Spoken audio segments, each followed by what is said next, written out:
Hey everyone, Odds here. I just want to give a quick preamble before we get the show underway. I want to thank everyone so much for being here to watch, to tune in. I want to thank the players for playing some amazing games this tournament. I want to thank my co-caster, Amarok, and all the people involved in the Mechabellum Mini Masters for putting this show on, and it's been a lot of fun. This has been a long time coming. I really hope you guys tuning in now are going to enjoy this. The games have been fantastic, and I just want to say, if you are here, you're new to the channel, and you haven't subscribed yet, I would very much appreciate you to do so. We spent a lot of time and a lot of work getting this in, and if you're enjoying the content, there's always going to be more and more cool and fun stuff coming. So it's almost a new year. We're over 900 subs. If we could reach 1,000 before then, I would be absolutely so happy. So it would be a Christmas miracle. So thanks again. I won't bore you any longer. Let's get into the games. Welcome to our finals of the Mechabellum Mini Masters Circuit 1 finale. Winners semifinal, best of 3, Egophobic versus Arptorious. With me in the booth, Odds01. Hey, hello. Yeah, very excited to be here. This has been a long time coming, right? We've been running the Mechabellum Mini Master Tournament all year. We had 4 stops before this, right? We had 4 tournaments, and we took the best 2 players from each of those tournaments and battled them out in this like all-star finale, essentially. That's what this circuit finale is all about. We're closing out 2025 with a bang, and we've got $750 in the prize pool here. So a lot of cash on the line, and there's just 3 players left. I'm very excited to get this underway here. Yeah, Arptorious, I'll just say, yeah, right away in blue, he's got the speed spec and Ego fortified spec on the top. Fortified with Mustang, Crawler Star. Actually, both players choosing Mustang. That's actually really interesting. You don't often see Mustang chosen too frequently in high-level play. A lot of players think that it's not very good. I personally don't believe that entirely, but it looks like Ego and Arptorious also think that there is merit to it, so I'm excited to see where this goes. We're actually having like a little bit of a mirror here, to be honest. We have Void Eyes as well. Yep. Now, interesting thing to note on the Void Eyes, there is a tech difference. Arptorious' 4th tech is Suppression Shot, so he'll have a 10 range advantage, but Egophobic's 4th tech is Charged Shot. Sorry, not Charged Shot, Electromagnetic Armor, which can turn off all of the techs. So if we get into a Void Eye versus Void Eye, in theory, Egophobic's EMP Armor Void Eyes should be the ones that win it. Well, yeah, it's providing which units are just brought later. Right. Well, who is winning the Chaff Clear War is really going to be who wins that. And with so much chaff on the board, this is going to be completely about that. Whoever can get units that can clear all these Crawlers and Mustangs is going to take an early lead. The Speed Specialist gets the tower first, but as you said earlier in the broadcast on one of the previous days, sometimes it's all about the second tower timing, and in this case, the Fortified Specialist gets the second tower right as the 2 armies engage. That gets Egophobic the round 1 win. He'll be at 5,300, Arptorious at 4,700. We go to round 2.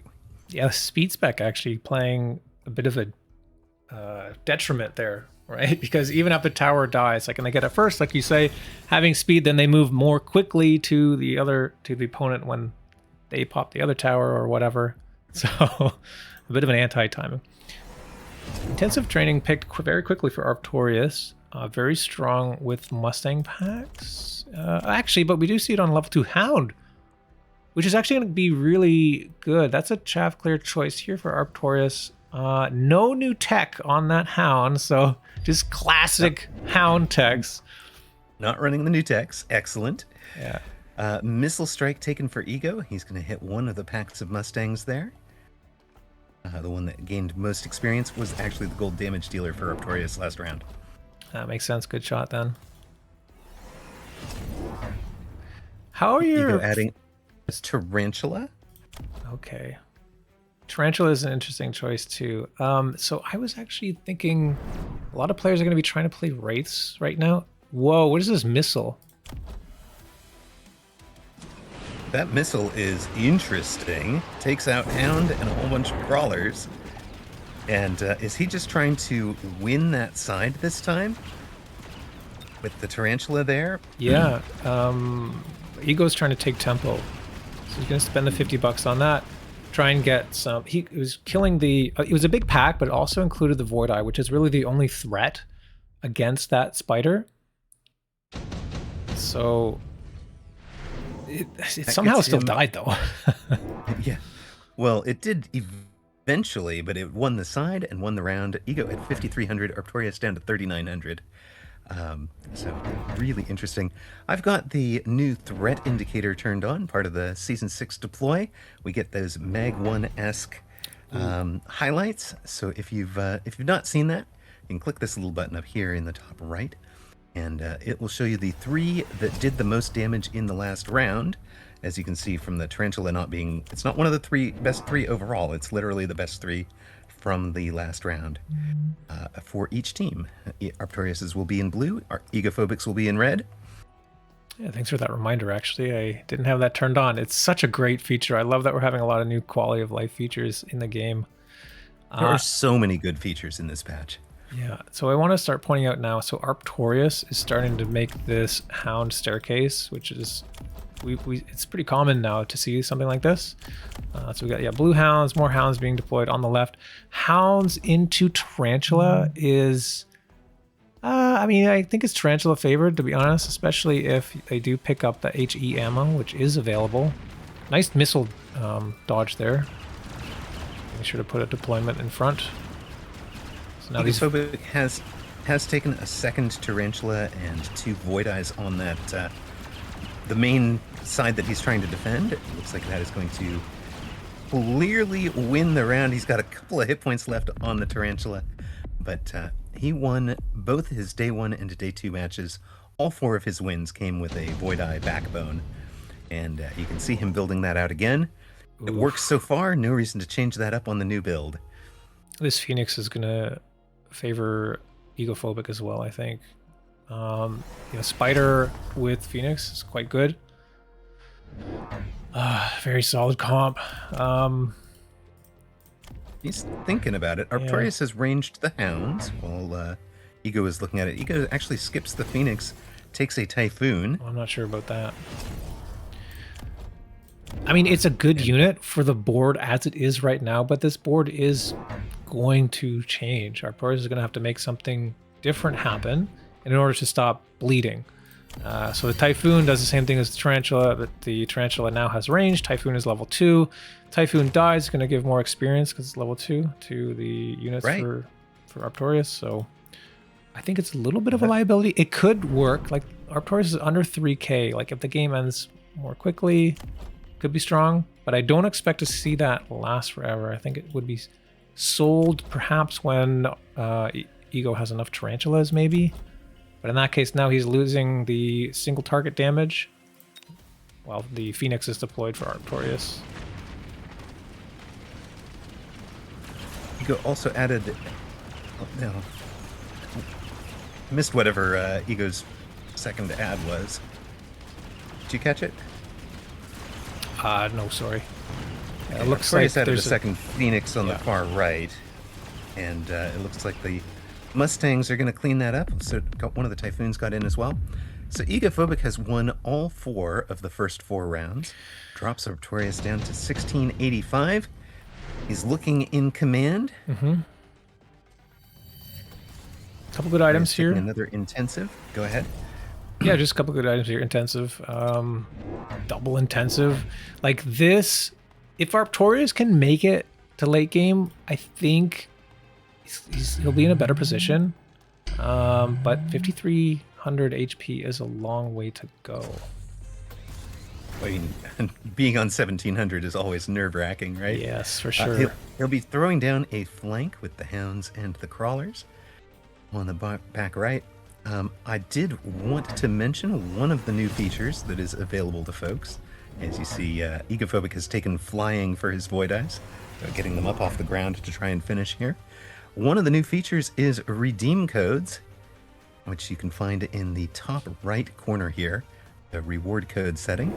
And I believe, Odds, you have one and I have one for our viewers today. I do. Yeah, if you type in Odds, ODDZTY, for thank you, ODDZTY, that'll get you a new emoticon.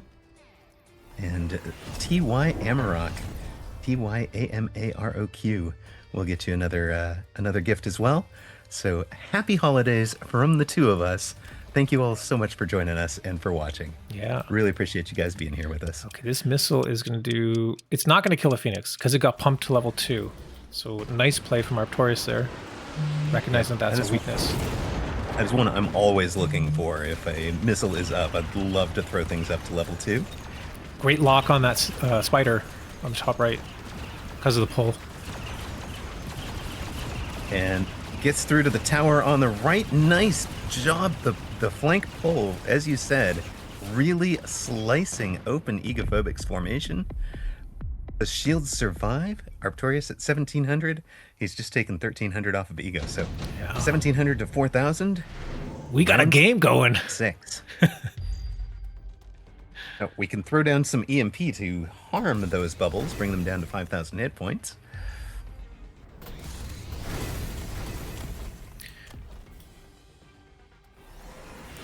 These threat indicators are actually really good for the players as well to see, like, oh, hey, it's these 2 tarantulas that are really the priority here, as well as that Mustang. Or, Egophobic knows that it's all about these Phoenix as well. So it really puts like a target on your back a lot more easily to see, what's kind of going on. We do see a great beacon out of Ego moving forward to try to not get pulled into that deep flank. It could do really well in helping protect that tarantula from the Phoenix. Have special news. I believe my one of my newest moderator has just gotten his first ever ban in our channel. Thank you very much, Doxon. Appreciate that. Taking care of one of the viewer bots. I'm worried that Egophobic has not thrown up a shield over here on the right-hand side. I'd figured with seeing the electromagnetic impact coming, he'd have been playing around it. Yeah, maybe. I'm thinking, it's going to hit Void Eyes mostly too, which you can't shield. But yeah, you're right. It's probably a good idea to protect the 2 spiders. It does try to address the positional issues by getting a little bit of a mobile beacon to bring some units out in the way, especially the chaff that prevent the early lock on the tarantula. It's still happening though. Tarantula gets locked onto, gets destroyed. Arptorious is going to win on the right, win from right to left, and the late tower take is just mitigating some damage for Egophobic, not really going to make a difference there. Ego dropped down to 2,800, Arptorious at 1,700. Odds, what do you do if you're Ego to try and turn this around? You sell the Typhoon. Like, this is kind of what I was saying at the beginning of the game. Cash in the Typhoon for 450. Yeah. Please. But aside from that, yeah, are these units helpful in any way? Phantom Ray, Scorpion... not particularly, I think they favor Arptorious a little bit. Phantom Ray could be placed in front. Maybe if there's, for example, 4AA or something coming later, it's going to help protect the Phoenix. Also, potentially we could see armor picked up. We do have, just to turn off the Mustangs. There's actually not too much AA besides those Mustangs. There's 1, 2, 3 packs of Mustangs I can see. Only 1 is level 2. It does have that improved firepower. Oh, but you know what? I'm talking... Do you remember the Void Eyes? Yeah, I was just going to say... Oh, yeah, of course, they fly. They are AA. Yeah, they fly now? Yeah. They fly now, yeah. Okay, some more pressure on the left side going to be thrown down with the extra tarantula. Trying to put pressure on the level 2 tower. This is probably going to come down to that tower timing. The left side is not too well defended for Arptorious. If it can get rushed down, I would love to see Mech Rage. That would help a lot in making these spiders deal the damage quickly enough, clear the chaff so that the Void Eyes can find the right targets. Also help killing the hounds from Arptorious. So if you're Egophobic, that's what I would be really looking for, but I don't see it. Ego's still not selling out of the Typhoon either. Went for 2 flanks, big level 4 arc lights that are distraction at least, but do go down. Is that going to let him get through to the left tower? He's slowed down by that magnetic barrier. It's the new building. And yeah, the magnetic barrier is slowing down that push on the left, allowed Arptorious to get through to the right. Being speed spec might have been a liability in round 1, but it sure helps in round 7. Yeah, we might also want to see that EMP armor thrown down soon too. Could help in turning off the range on the Mustang so that they walk forward into the spiders.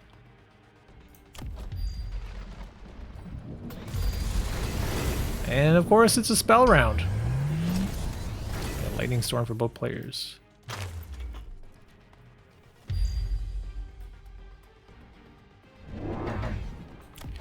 And a couple, oh yes, Arptorious, I love this. We got a couple rhinos being thrown down with combat evolved. They're gonna shut down these arc lights. They're even gonna get levels here. We got a +2 rhino. Gonna kill that arc light level 4 on both sides right away, and then they're gonna be able to stream in afterwards. You know, combat involvement means that their attack and HP are gonna increase by 3% longer that they are alive. And this is one of the new techs we were talking about pre-tournament, combat evolvement. I think also, really importantly, they are going to be taking a whole bunch of experience off those level 4 arc lights. Yes. Those might be level 2 healing rhinos next turn. Yes. It's gonna get Is nasty. this best of 3 Hackman? Yes, yes. The entire tournament is best of 3. We don't see any shields out of Egophobic. That is very risky and being very punished. Now, you might say he couldn't really shield with that many Void Eyes above, but the shield in this particular instance against the Storm would have made a huge difference against for his Chaff. Yeah. We've said all along it was going to be a Chaff War. With this Lightning Storm unshielded, Arptorious wins the Chaff War. He's won, I believe it is 4 rounds in a row now, dropping Egophobic down to 12-10. Important play that we saw there as well is Quantum was picked up for Phoenix, which does let them survive through that storm. So big brain play out of Arptorious there. People do like to complain about some of the spells being overpowered, but part of the reason that they are overpowered is to force you to run something on the bar to answer a spell like this. So when you see a Lightning Storm, in theory, you're supposed to have Shield, or Quantum, or Jump Drive, or, you know, if you're Arptorious, all 3, to be able to play around it to your heart's content and not be super, super vulnerable. Yeah. If you've committed to something like I have, where it's the full aggro, you know, all the techs on my Phoenix are designed to increase their DPS or add EMP, right? And I go down hard if there's a storm, but it's because I've chosen a tech bar that doesn't let me play around the storm, right? Yeah, I want to point out a couple quick things here important. So last round we did see Mech Rage picked up for Egophobic, which is great. We do have that level 3 Tarantula now. And now this turn there is an EMP, as well as there's a potential of EMP armor being clicked for Void Eye. So Arptorious saying, you know what, I have a better army, I've been winning the last few rounds. I think I've got this, I just need to play safe. Gets the Overlord, gets Photon Emission, which is going to help protect him against the EMP and the potential for that EMP armor.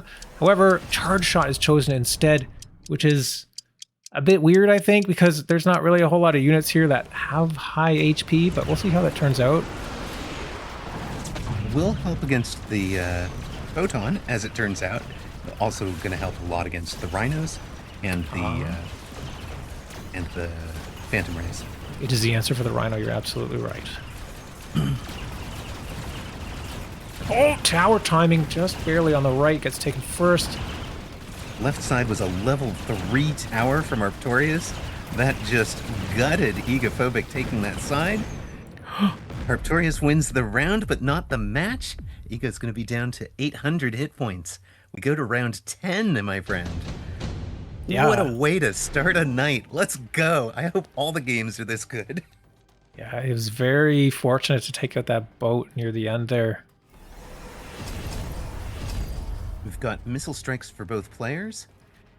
Gotta figure there will be shields up for both players as well, but Yeah, it's worth taking a shot at. Arptorious is playing very safe. I like the way that he's playing. It's definitely playing in the mindset of a champion, I guess I would say. You know, covering the outs, covering the weaknesses, and you know, we see that with Quantum. We see that with these bubbles every turn. Always trying to play safe. Got the tower level up to 3. Yeah, I like it.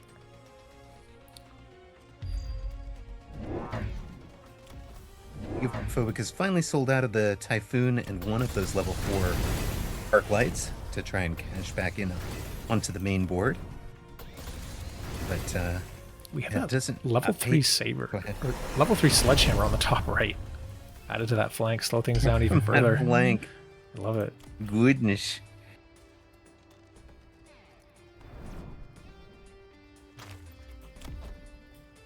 Both arcs are sold now. But still, these rhinos are still a problem. If the tarantula gets locked onto them, it's going to take forever, or probably never, to kill them. So yeah, charge shot was a necessity last round. That is true. No money for EMP armor this time. Still 400 bucks left, though. Are we going to get some shields or something? 100. Oh, we got a +2 attack. That could be really good as well. This 2 attack is huge for something like Mustangs, etc. I'm holding my breath. Our Void Eye's OP. Is this what's happening? Void Eyes have been very strong in the previous meta. Oh my god, and it just works. Egophobic making it work yet again. He won day 1, 2 games to 0, I believe. 1 game day 2. Wins again here. Yeah. Just making it work. Somehow. Of course, the players have had their MMRs reset. We lose 10% of the MMR at the end of the season. So Egophobic should be over 2,000. Arptorious should be over 2,200. Just a reminder.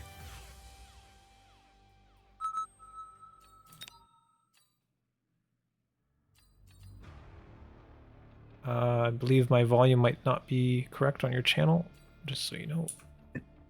I am seeing the volume low, like leveling between the two of us, and it looks solid on as far as I can tell. You are a little bit quieter, as you said, because of maybe being not feeling well. No, my microphone should be the same. I did adjust it before the stream. Hopefully it's okay. Yeah. Rendash says it seems fine. Anybody else there? Volume levels are good on your stream. But again, Okay. we each have our own volume mixer, right? I know. It's kind of annoying. Actually, the very first week, Yeah. I was too quiet. And then the next week, you were too quiet. And now this week, well, for my videos anyway, hopefully they're both equal. It took a while, but I think we're gonna get there. Hopefully they are both good. All right. Do a quick We do ad. need to get into the next batch. We should run our ads. Indeed.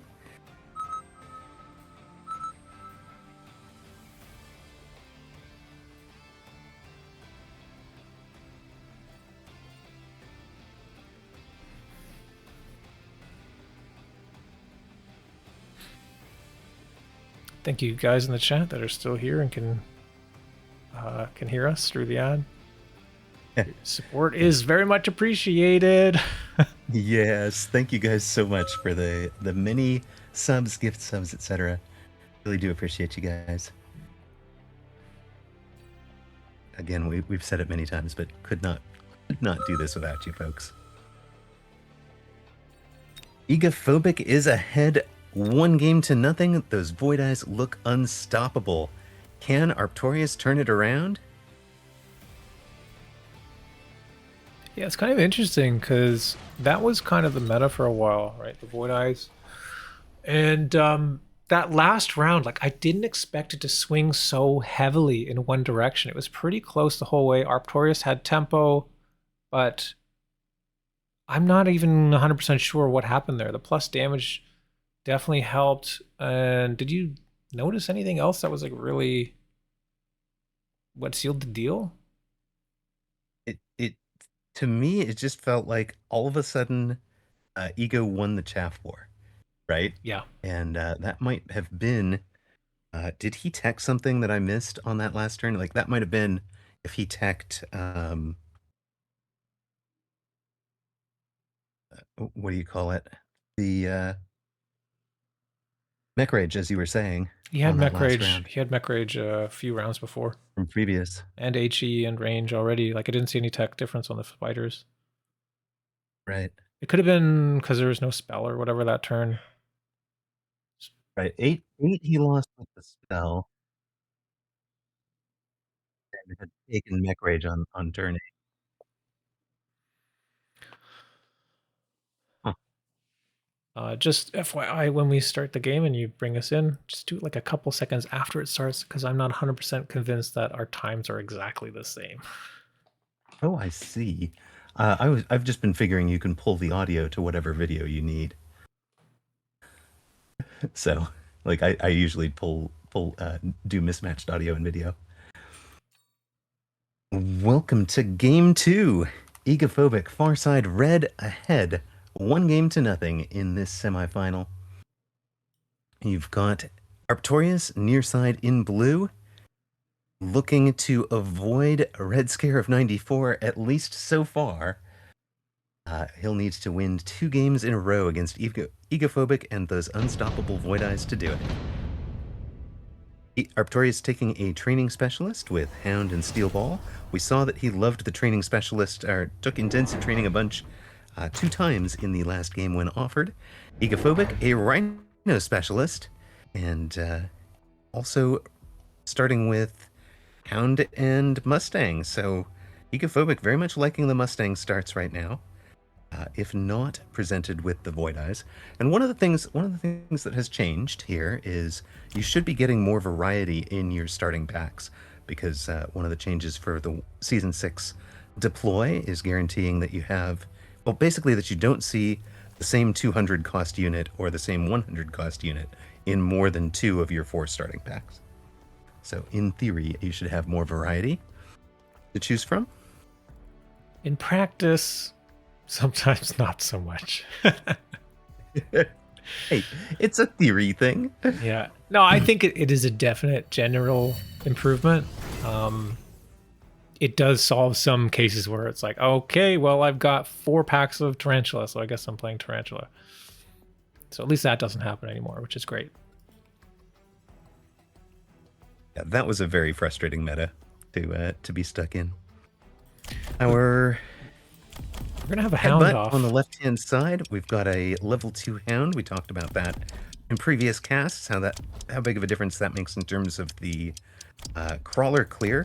It's also going to mean that the Mustangs take forever to chew through them, but that they give away a lot more XP if you can get to those Hounds. I want to point out something interesting here is that we actually don't see any of the new techs. Like, we haven't seen any of them. The Hounds do not have the new techs on either side. The Steel Ball also does not have the new tech. So what patch are we on? I mean, fair enough. These two started this tournament on the Season 5 meta. They want to play it out on the Season 5 meta. Yeah. I guess that's fair. Disoriented Fox does point out, of course, we saw the Rhino tech last match. That's true, yeah. But I know Oz was talking about this particular deployment. Improved no chat's right. Chat is always right. Haste module would be my choice for Ego. I love putting a haste module on a back deployed Mustang, bring it into the fight a little bit quicker and get the extra damage. This improved Tarantula might be a possibility here. I think Arptorious is thinking about it maybe. I mean, the haste makes sense, obviously, on the Mustang, but for Arptorious... Oh, it was picked. I missed it. Oh, it is improved Tarantula. Oh, yeah! This is going to be great. He's got them. 2 of them out already. Yeah, it's such a good card. Increased Tarantula movement speed by 3, splash by 4. 4 splash is ridiculous. Brings them up to 9 meters already, and they can still take HE for +7 more. Getting you a 16 meter, that is a 32 meter radius splash zone. Well, 32 meter diameter splash zone. So when, in comparison to the last game, where we saw finally by the end of the game, the tarantulas were able to clear chaff, and then Egophobic took the win. It took a while to get there, right? And in this case, Arptorious is now in that seat, playing with the spiders. However, has the improved card, which is going to make it a whole of a lot easier, especially against hounds. Like, it's almost the same matchup, right? We got hounds, we got mustangs, crawlers. Like, they're just going to get chewed up. How has Egophobic not windmilled the 2 level 2 Void Eyes? I mean, he takes them, but he thought about the other things. Farseer for Arptorious, which he's going to place not quite far enough back to be a flank screening position. In fact, he gives up on that and puts it right up on the front. Ego adding, took the Void Eyes. His answer to the improved tarantulas goes straight to a Scorpion. Interesting. So, 4 tarantulas, one of them has been intensived. For Arptorious, no techs yet.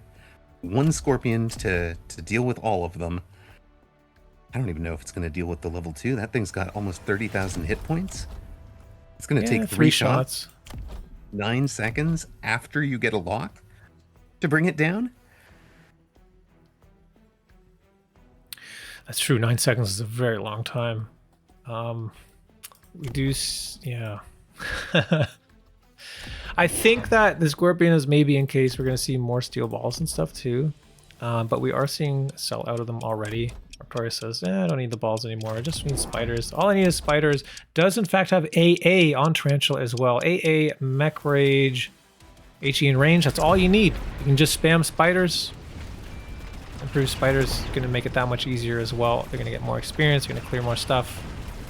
Get towers faster. Although we're in a headbutt, so maybe the speed doesn't matter so much.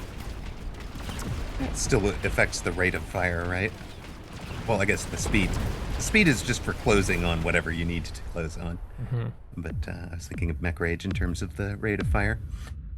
Arptorious, 5,000 hit points. Ego down to 3,000. Go to round 4. Rhino turn. Portable shield offered. Ooh, fun. Elite Hacker. That, I think, is very dangerous.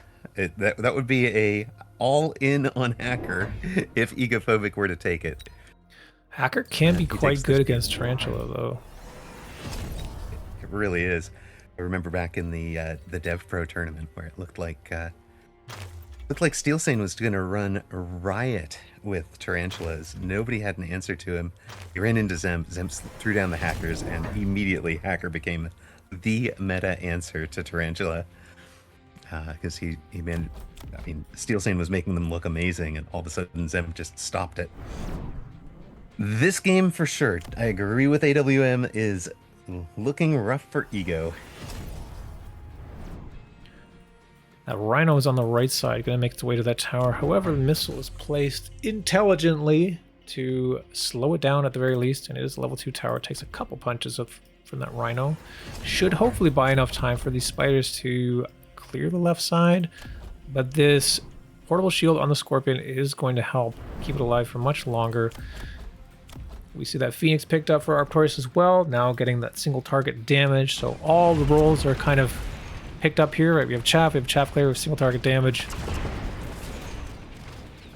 You say he has Chaff, but one of the things that's really interesting here is Arptorious is now using the hounds as Chaff, yes. Right? He's literally just, I'm not going to attack them for anything, I'm just going to leave them out there. If I ever have to, maybe I take ground cleanup, but that'll probably be the only tech that ever goes on them. And just letting them work as Chaff. And that was something when I was stuck in the 1300 to 1600 MMR range. That was one of the pieces of coaching I got was, look, you're taking hounds, but you're also taking too much Chaff too early. Not counting the hounds as a Chaff unit. And rounds 1 through 3 at least, they can be a Chaff unit. And if you've pivoted to something like this, there's no reason to sell out of those hounds, right? They're still a valuable 5 bodies, 5,000 hit points of Chaff, essentially. Mm-hmm. Oh, I love this play out of Arptorious. The jump drive taken on that Phoenix, moving over to the right. We got a missile. We deployed a tarantula here. This right side is now completely defended. And it's on the turn where there is an orbital, which would you know, theoretically destroy that Phoenix. So he's moving it to safety, putting it on the side to also defend that Rhino. Now we're going to see a shield pop down, and that looks really good. We talked in game 1 about having the oh, no the shield. bar to be able to play around. Goes for the level instead. Still has 150. There's the shield. Just give him a moment. Wait, where the one? I was going to say Where'd that money come from? Wait. What did he sell? He sold something? the other steel ball left side. I Oh, think. perfect. Right.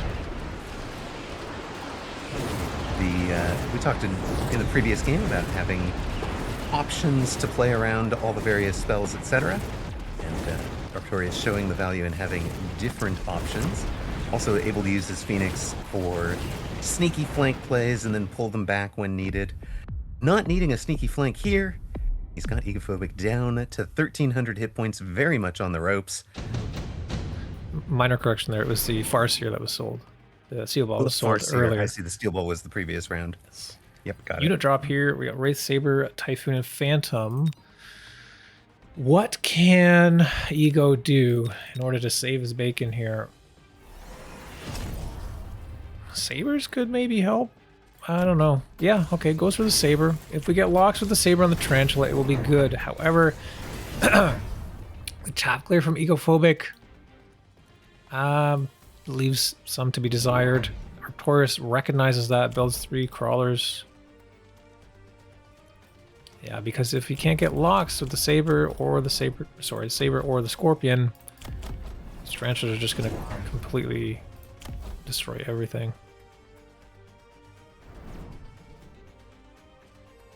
I do worry a bit about having Scorp and Saber both kind of in the same role here. He's got to do something though. Like he's Definitely gotta do 1300, something. so this is kind of like the last dish effort here. Has to kind of take a bit of a risk, doubling up the rolls, but There's armor on the Phantom Rays. There's no single target anti-air. Those Phantom Rays are just going to brick the Mustangs for most of the round, I would think. potentially the level 2 can get. Well, no, wait, actually, level 2 No, armor it does- 6120, just barely not enough. Yep. Even with the haste module. I thought the haste mod would make a difference, but it doesn't. It's only the improved firepower that makes that breakpoint.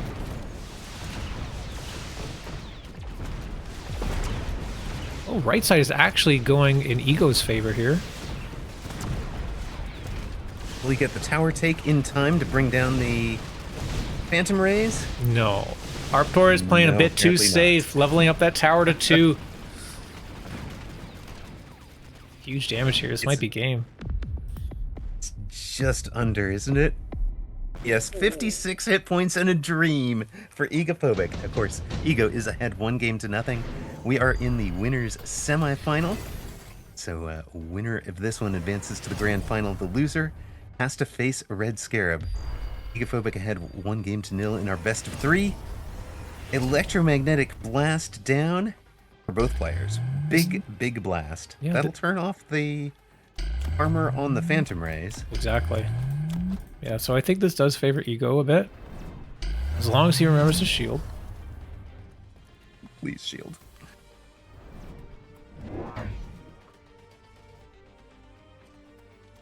Full wide board now, full Tarantula.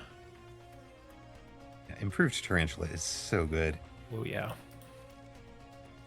And I'd say importantly, you know, I've talked about this in my channel. I don't know if you talk about it in yours, but the games where I have a game plan and get knocked off the game plan are kind of like the games that I tend to lose. If I come in as a giant specialist, for example, and you can bait me into not taking giants or scare me out of taking giants or something, you know, I wind up losing those. And I feel like this is a game where Arptorious has at least driven Ego deep out of his intended Void Eye, and now we've got 3 more of them, and they've taken aerial mode. Yeah. The EMD is just going to put them right back down on the I've ground. been wanting to say that for a second here. Yeah, the aerial choice is really odd to me because they're going to get blasted. They're no longer protected by the shield.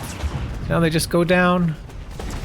I mean, they didn't have any other text to begin with, so maybe it didn't matter, but it's kind of a waste of money on a round where you're against the ropes here. Brent, you cannot afford to lose at all on this round.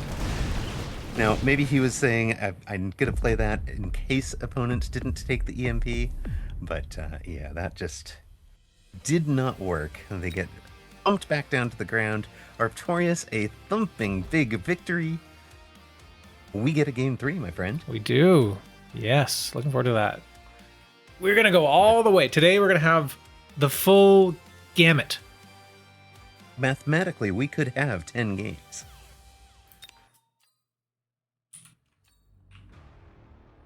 Yeah, do feel like here the driving Ego out of his intended build is really the thing that worked so much for Arptorious, because if Ego gets those guys up into the air a little bit earlier, maybe he at least forces Ego to think about spending, or Arptorious to think about spending money on the anti-air tech. Yeah, all sorts of things. Yeah, I mean, that EMP came at a perfect timing because you're right. Those rays with the armor basically forced Ego to make the choice of going aerial mode. That was the only option for actually clearing that. But EMP kind of just turned them off and said, you know what, see you later. We're going to game 3. Right, we are going to have our players on the opposite sides this time.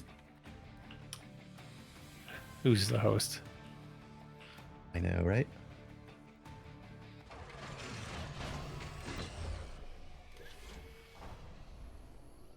Yes, we did run our ad break, but we should be back.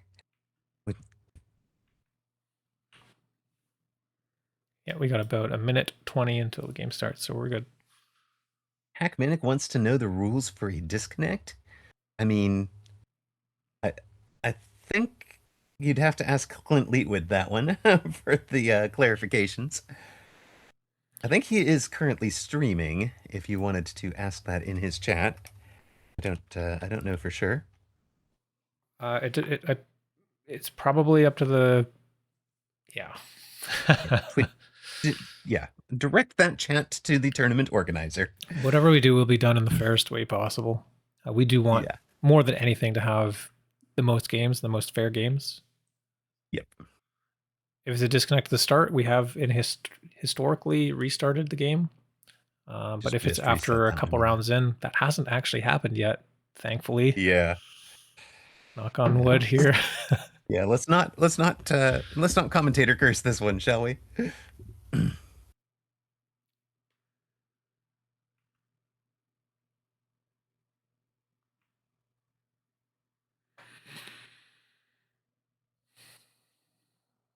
All right, 10 seconds. Hello, Karasha. Welcome in. You were just in time. Welcome to Game 3 of our Winners Bracket semifinal. Best of 3. Egophobic, Nearside Blue, won Game 1 with the Void Eyes. Arptorious, Farside Red, won Game 2 with the Improved Spiders. Improved Tarantula proving way too strong. Kind of drove Ego out of the Void Eyes. What do we get for Game 3? Winner moves on to the grand finale. The loser heads down where Red Scare, a very scary opponent, awaits. With me, of course, Odds01. Yeah, so now we're seeing a bit of a shakeup here. We've seen Tarantula last couple games, which is, first of all, not really typical for Mechabellum right now. They're not exactly meta. Fire Badgers have been, and we see like Fire Badger Void Eye being a very toxic, I would say, experience for the latter recently. And now we do see Fire Badgers picked for both. Ego, as you said, yeah, Giant Spec and Arp on Speed Spec. Speed Spec, unfortunately for Arptorious, remember Arptorious on the top this time, is going to be nullified because they're going to go into a headbutt here. So Speed's not really going to do anything. Egophobic gets a bit of an advantage with his spec because of that, and also the advantage having the 3 Void Eyes. I'm imagining Arptorious is probably going to be clicking Void Eyes as well. We'll have to see.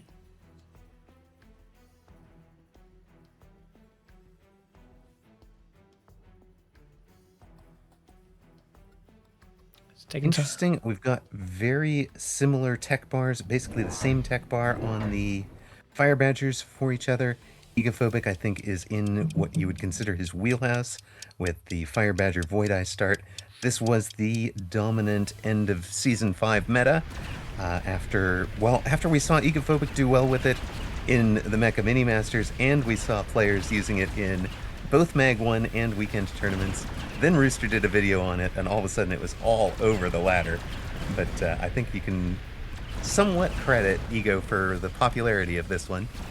And we'll see if it is still as strong in Season 6 or if Arptorious has a good counter to it.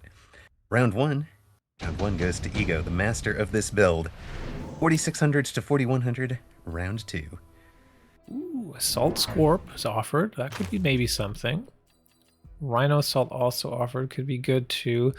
Not just for dropping behind a tower to get the tower, but it can be used to drop on top of a unit and stomp them. So we call it the Goomba Stomp. You can drop it on... There's a circle kind of around each tower, obviously. You can't really see it on this map. But anything outside the circle, you can drop the Rhino on. So some of these Void Eyes, the Void Eye on the outside, could be stomped on. But yeah, we do see that Rhino going on the top left there, going to be putting pressure on that tower. It is level 2. Looks like Arptorious not going to be defending that, just leveling it up and trying to, well, build out the Wraith. Going to the headbutt in a with Wraiths is ideally the best unit possible in a headbutt scenario. Fire Badgers can make it work. I think they're the second best in a headbutt. But I think Arptorious here, he's got the Marksman, he's got the Wraith, he's prepared for the potential of a Wraith in a headbutt. But we're not going to see it this round. I think we're seeing a Wraith headbutt from Ego. I think he's going to trust the Void Eyes to bring down opponents' Wraiths and whatever tank is in the front. Yeah, but it takes time to get there with the aerial mode. I mean, I guess you could click it right away, but... I don't know. Yeah, we'll see, I guess. I mean, if he had it right now, he'd win this round, right? Yep. I think that's just his next button in the flowchart is hit fly, win the next round. The thing is, like, it reduces the range as well, so they do move forward a bit, and it can sometimes make it not work so well. Like, they might move in front and get targeted. They're not moving in front of the Badgers, though, are they? No, but they'll move closer to the Wraith and get targeted by the Wraith. Maybe. The Wraith did come out just 114 XP away from leveling up, just barely missing that. Arptorious, having skipped the Rhino Assault last turn to be able to afford both the Wraith and the new Marksman, now is able to afford taking the Rhino Assault. Skips the heavy armor that might have gone on a lot of players' Wraiths. There's also Underground Threat and Improved Wasp. Double Rhino Assault. Just keep throwing rhinos at each other. Maybe it'll stick. Yeah, we do see that quick aerial, as you're mentioning. So one thing also worth mentioning here, Arptorious throwing that rhino on the back left. And you can see that, yes, that's what I was just about to say. There was one tower sold previously, and there's just the one tower remaining. So it is likely that that tower is going to be sold. So a calculated risk here, because the big Chungus, if there was a little bit of chaff, like a fang or something in the way of that tower, it can, in combination with being slowed down by that chaff, take down the dropped rhino. Yeah, it is sold. Yeah, so you're talking about the left side turret. Yes. Where even leveling up this left side tower, giving it level 1 would have been enough to let the Chungus handle the rhino drop. Arptorious playing as though that didn't exist. It does not exist. It's a level 1 tower. He gets a quick debuff, and that should let him clean up despite the flying Void Eyes. I see a quick Scorching Charge as well. Ego just saying, hey, yeah, I didn't have the money to really do everything, I guess. Tower goes down now, though. Looks like it might actually work out for Egophobic. Late tower take coming in clutch for that Rhino on the left-hand side. His Void Eyes do, in fact, beat the Wraiths, despite spending a lot of time under tower debuff. 9 seconds under debuff. 2 Void Eyes and the call-in Rhino surviving. Rhino picked very quickly. So we do have that new tech Land Cruiser available on Wraith,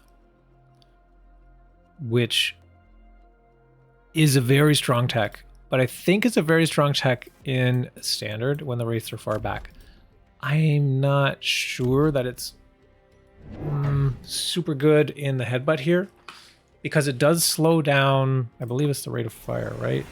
Increase the attack interval by half a second. It's substantial in headbutt. I doubt that Arptorious takes the Land Cruiser in this fight against the Void Eyes. Oh yeah. Because he's going to need the Wraiths to be able to target the Void Eyes at the end of the round. Oh my god. Ego, second tech, straight into charged shot. Took the Phoenix drop, so he's got a Phoenix mobile beacon at the back tower. This is crazy, actually. This game is already turning into something very special. Both players just trying to beat each other up really hard, just always going for the towers with the drops or with these beacons in the Phoenix.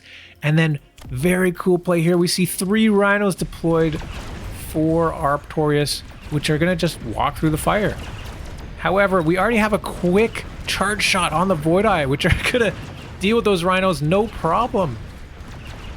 I think the Rhino is a particularly clever play for this reason. It takes the Scorching Charge Fire Badger and turns it into a liability by forcing those Scorching Charges to happen at the Rhino that's kind of point blank right where your units already are, rather than letting the Scorching charge out to the other side of the board.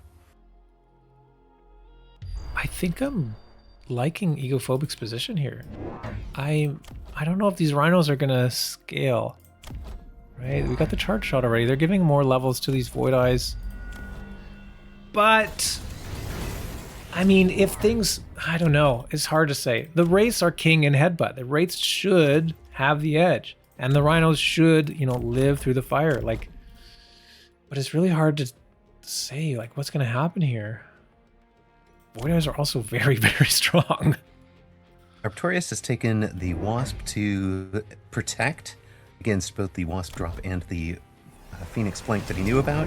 He's got his own Wasp deep in the back line. There is no defense against that for Egophobic. He could level both towers. Another play that you can make is throwing down a crawler and just letting that draw the Wasps up into the main fight, where they would lose out to the Void Eyes eventually. Yeah, Egophobic does not level towers.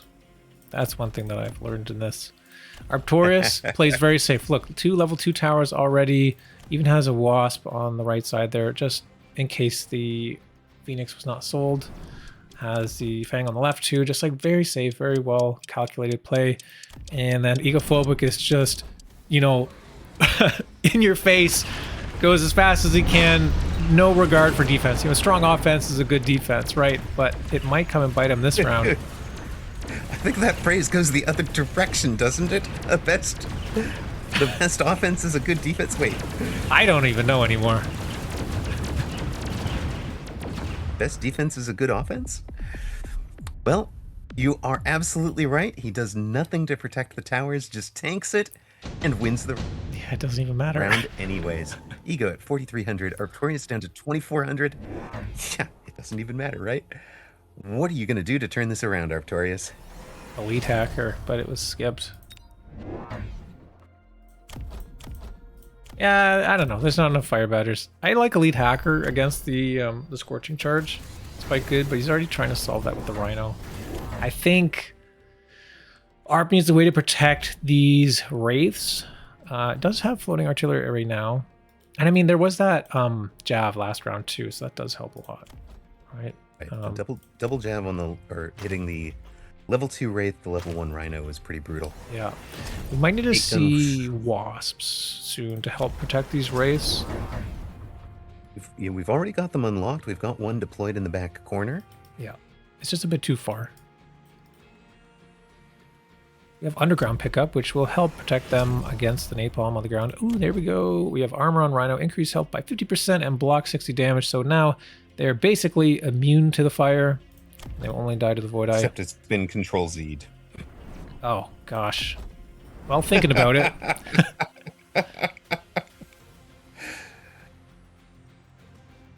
Now we have some missiles on the side and the levels on the towers from Egophobic. Says, hey, I'm in a commanding position now. I'm going to square up my defenses finally. Even in the middle. Sure, I don't lose to something super cheesy. It was a Rhino turn, so that makes sense, having that missile there in the middle. Or no, it was his Rhino. Never mind. It was his Rhino that he had taken previously, but he does have the Rhino drop coming next turn from Arptorious' side of the board. Woo! That is a really strong round for Ego.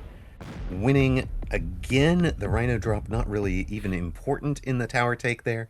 He's got Arptorious down under 1,800 hit points.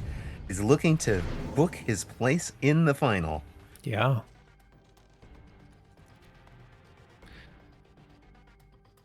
Big unit drop turn. This could be the game deciding moment here. Which unit to be chosen.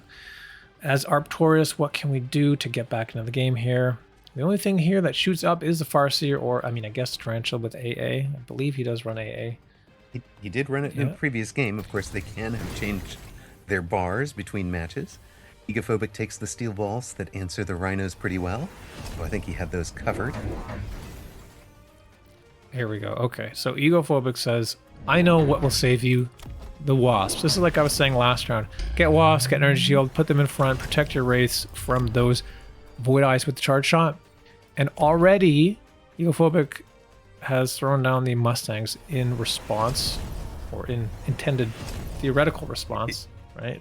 in response to the play that could beat him, not the board that he's seeing. Exactly. So he's playing a turn ahead. 5D chess. Yeah, it is really, really nice. Just being able to predict your opponent's move, make the right choice. Very, very nice. I'm going to say this is one of the advantages of playing a consistent build a whole bunch of times. Yeah. Is you will know your decision points and your opponent's decision points. He should and really you'll see things like. Sorry, go ahead. I was going to say, you'll see things like, I know I need to take flying on the Void Eye, and I'm going to trust that it works because I've done it enough times. I know the Wasps are coming because that is opponent's out, right? Yeah. So I'm going to take the Mustangs now. Okay, so this is what I was going to say, was he does not have range on the Mustang. And yeah. He needed to sell one of the steel balls to get the money for range. He didn't sell anything that round, I don't believe. He loses a round. He's down to 3,000 hit points. Victoria's still at 1,800. But he knows now what's there. So now he can just square up. He can even get aerial. That'll help clear the shields faster. Aerial mode on the Mustang, so range aerial. Photon emission overlord for Arptorious. This could still go any direction. I mean, the scores don't really tell the whole story here. Arptorious is finally looking like he's gaining control. And the ball is in Ego's court now to try and figure out how to deal with these Wasps. I will point out that the Wraiths don't have armor, so just straight up range and AA on the Mustangs contributes against both of the Wraith, the Wasp, and now the Overlord. So he takes another at level 2. He takes range. Picks up one more Void Eye. Yeah. You might be worried that the Mustangs are going to get locked onto the Rhinos, but they're only level 1. They don't have armor. And as you said, there's no armor on Wraith either. I don't think these steel balls are needed. If he sold one last round, he could have sold one this round. He sold something. Didn't catch what it was. Ooh, oil coming down might be helpful. Has it been the second Phoenix? I think was a while ago.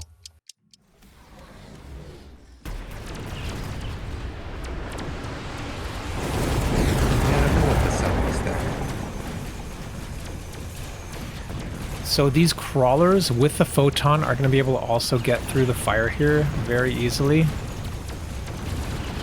which is going to help. But there's maybe a few too many. Nope. It's close. It's really close. You've got one wounded Wraith, half hit points, gets his close-up, gets the round win for Arptorious. You go down to 2,700.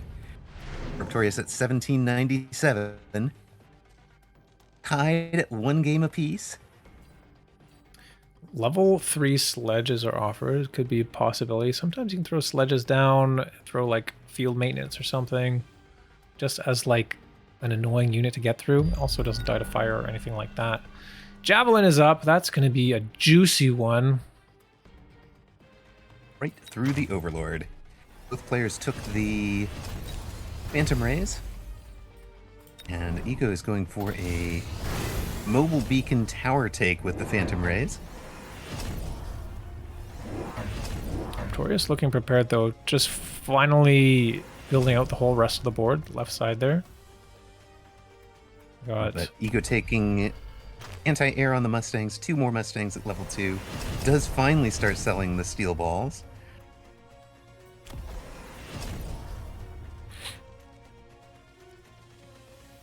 Yeah, the steel balls just kind of double up with the Void Eye. Void Eye already has charge shot. Not really seeing the value there. Hasn't really done anything for this whole game, it looks like. Only 16,000 damage. And we do... has a Go ahead. sentry missile in the bottom left, but it is important to remember that your Wasp Swarm call in as the techs of your Wasps. So they should be energy shielded. Arptorious's Wasps should survive on that back left corner and be able to take the level 2 tower. Whether that'll happen quickly enough, hard to say. Oh my god, that javelin was huge. Left side from Ego is shut down. A lot of wraiths here. Those Void Eyes are quite strong. One Mustang playing defense on the bottom left. Crawlers surviving through the flames on the far right. The Badger trying to go for the tower, but doesn't quite do enough. Right tower under threat does go down. And that Wraith also just barely dying. It's a level 3 Wraith that's surviving deep into the round. This time, it's very close, but Egophobic wins it. We go to round 10, 2,600, 1,500. Game 3 could not be any closer these last 2 rounds. Yeah, the winner of this is going to move on to the grand finals and will be able to sit pretty in the hot seat until the losers finals gets finished. We'll be able to watch and plan. Egophobic in the Void Eyes that he has made his signature. I think really the only thing he needs to do is fix the left side. Ooh, degen. Degen for Arptorious will be a big changer, but I don't know if he well, Is that going to do he much? could do 2,700 in a round, right? Oh yeah, either player could die, like, at any point. 2,600 is not enough when you got all these boats and wraiths. And even the rhinos. Is degen going to help More that Void much? Eyes.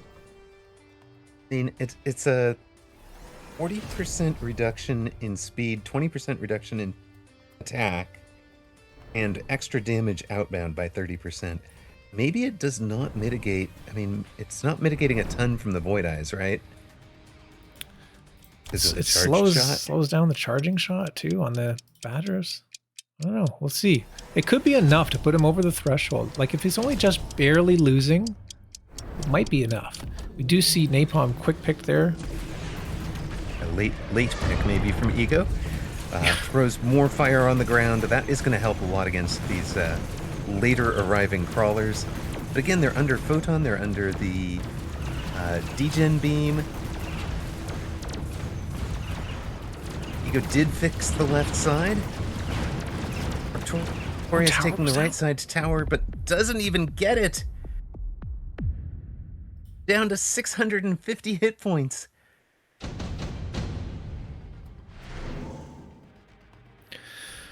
Oh, another unit drop. Scary. You got a War Factory actually offered. Yeah, so we're deep enough into this that you can get a Titan for less than the Titan's unlock cost now. Or you could just take a level 7 Saber, sure. That is the original Saber cache, right? Yeah. Was level 7 Saber around round 7 or so. Lots of experienced players in chat. Doxson says, what a game. It keeps me guessing. You just don't seem to know which player is going to come out ahead on either round. Yeah. The way that Ego has spread out all these Void Eyes just like around the board, mishmashed in places, means that they're not all going to die very quickly to Wraiths. Like Wraiths want to do a lot of splash damage, obviously. And so they're just going to kind of trickle in, and they do outrange the Wraith. So as the round progresses and gets later, the Void Eyes start to be more favored as things are spread out. True, and I suspect that positioning isn't random, right? It looks a little bit random, but it's also very diamond-based, right? Like very predictable. Egophobic triple photon emission overlord this turn. Arptorious trying basically field maintenance sledges level 3 on both flanks. So those should wind up taking on the Mustangs, tanking the Mustangs, able to handle them and keep them out of the main fight. Ooh, it even pulls that boat. Hey, but the boat was just there for the photon for everybody else, right? I'm holding my breath here. You see AA picked up on those wasps as well. Is it going to help? The Mustangs are just so distracted. That has let the wasps get through and finally do a wasp screening job, but it's still not enough. Ego wins the round, but not the match. Arptorious refusing to die. We go to round 12. Arptorious has 184 hit points and a dream, but remember, the sledges have now paid their summoning price. He put 4 units on the flank with less than 700 hit points left. So if those are going to pay off, they do it now. Photon coating, when both players already own a ton of photon, have boats everywhere, so that's got to go on one of the flanks, I would think. Or on one of the Wraith that is out on the corner that doesn't get covered. Fair enough. Yeah, that makes sense.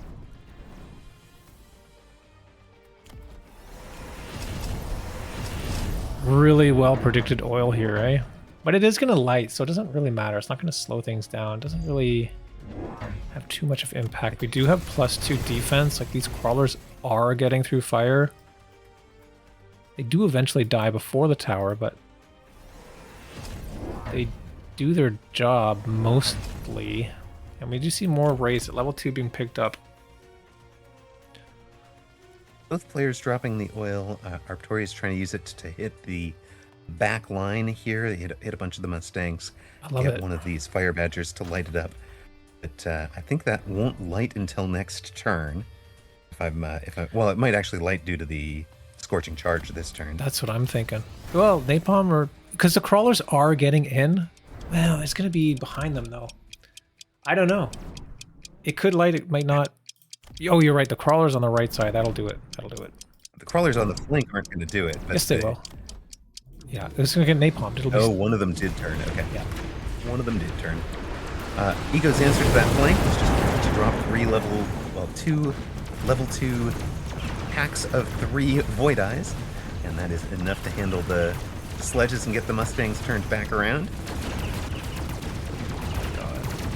Tower under threat. Tower goes down. Tower take for Arptorious. He's finally won a round. Is it going to be enough? Also, no. Egophobic losing about half his hit points. 2,600 becomes 1,169. Arptorious at 184 and a dream. We've got a round 13. Now, let me remind you.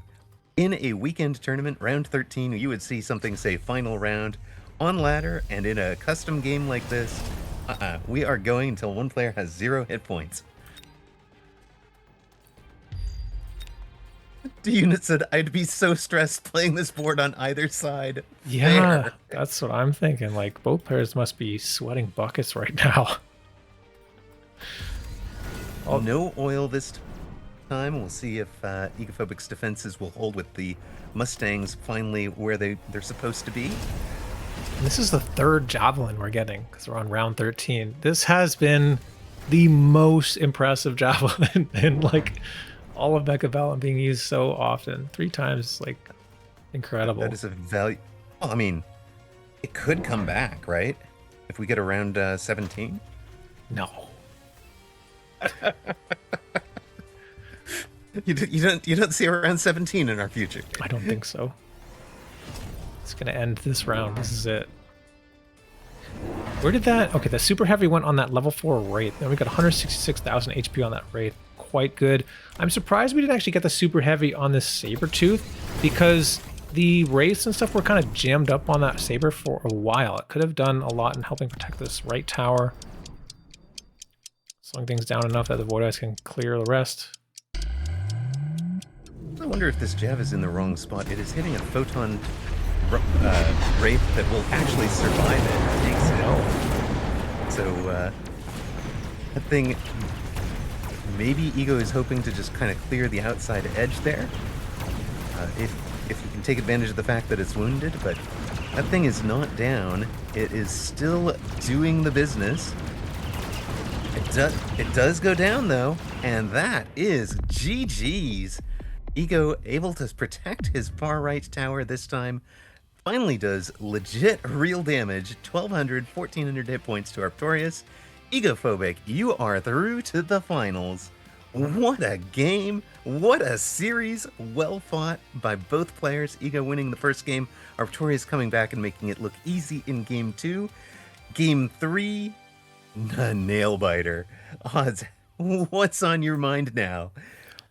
Analyze this board for us. Oh yeah, I don't know. There was a lot going on here. What can we even say? So I'm actually at a bit of a loss for words, to be honest. I don't know what to say. The Wraiths here were just not enough for these Void Eyes. Well, I would say specifically for ladder, Arptorious probably wants Land Cruiser. For facing Egophobic, he probably wanted armor, because armor on those on the Wraiths would have made a huge difference in this last game. Egophobic Right. in chat saying Acid won me that game, I think, but I'm not convinced because Acid doesn't work through Photon and everything was Photon. Yeah, everything was photoned while that was happening. I don't think the Acid is that critical. I agree with you. I think actually javelining the Wraith so that it was on half hit points, so that the level 2 Mustangs wound up able to handle it, along with these the couple of level 4s. I think that was actually pretty key. Now chat is correcting us again. Level 3 crawlers in the back were not Photon. That is true. And then they go through the Acid and Fire both at once and die fire very and quickly. die. You know what? I was wondering why they were dying quickly, and that explains that. Yep. Of course, those of you that don't know, Acid and Fire working together. So the Fire does the extra 250% damage. We are going to run our ad. We're going to talk about the bracket real quick. So let's go take a look at that.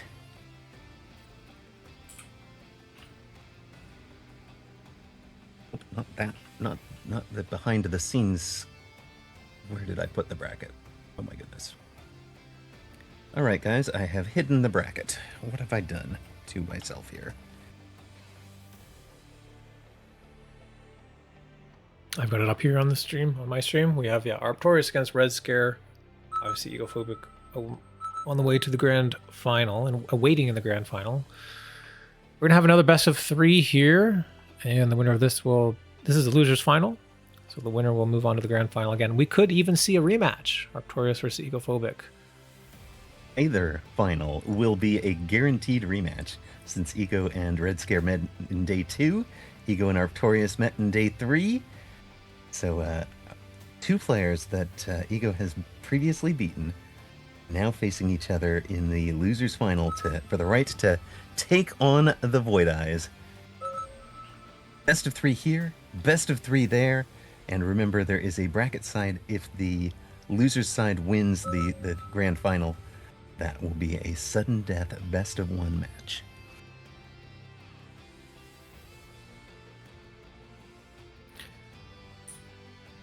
So I've got a couple interview questions here. Maybe we can talk about. Sure thing. Yeah, we got Red Scar playing, so we can go through his interview here. Actually, you know what? We should do. No, we'll do Red Scare because we can talk about Egophobic in the grand finals when we get there again. Yeah. Do Egophobic in the grand final for sure. Yeah. So Red Scare, very first question. This was asked, I think like last week or so, but we're just getting the answers now. And the question is, what are some of your feelings knowing you've made at least one of the monetary prizes? Are you more motivated now, or are you just taking it as the day comes? And Red Scare answers, I feel better now. Odyssey got me last tournament. This is in reference to the Mechabellum Mini Masters Season 3, I believe, where it was the Odyssey Red Scare final. And then he continues to say, definitely underestimated Egophobic, though. But losing to Ego definitely woke me up to lock in. Uh-oh, a locked-in Red Scare. That is a terrifying concept. And we did see Alpha Titan turn it around from the losers bracket to win, I believe it was Season 2. We got a game starting in about 30 seconds, so we'll get underway with that. You can introduce the game, and then I can read a couple more of these questions. Yeah. We'll take the questions at the maybe the end of rounds, is where I'll just feed you plenty of time for the taking the questions.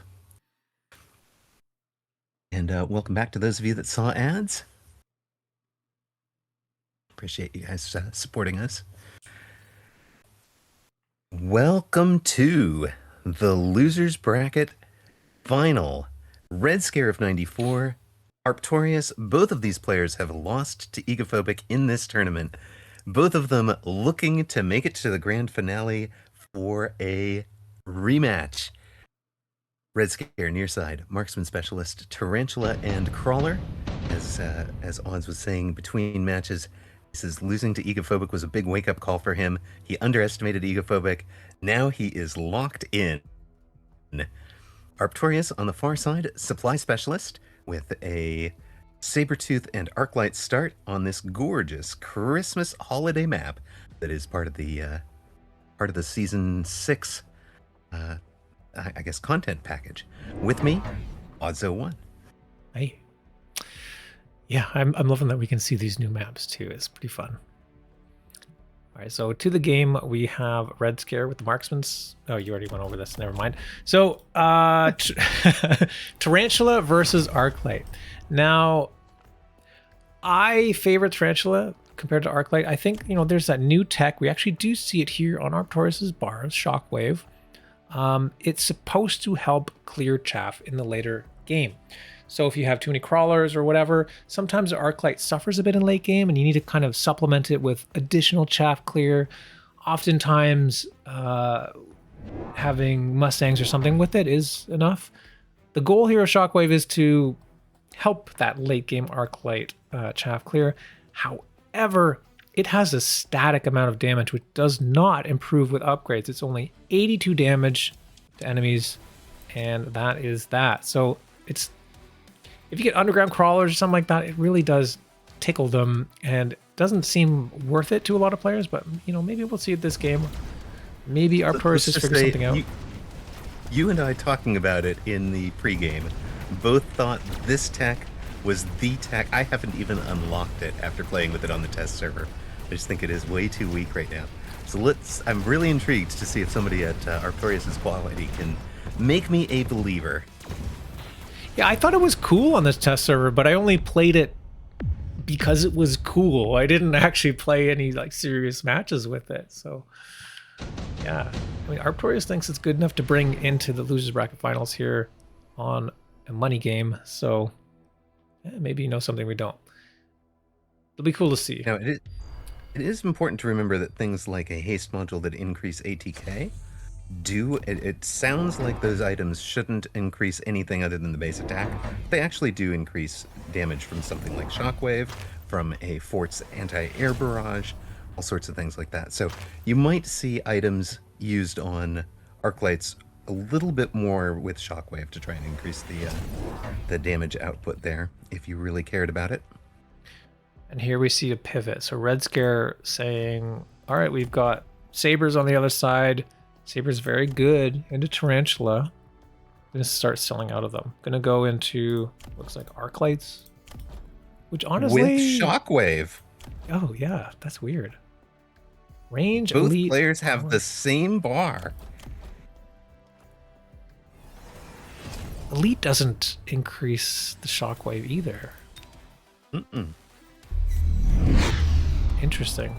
We might see, yeah, carry Void Eyes from both sides, which could be kind of cool.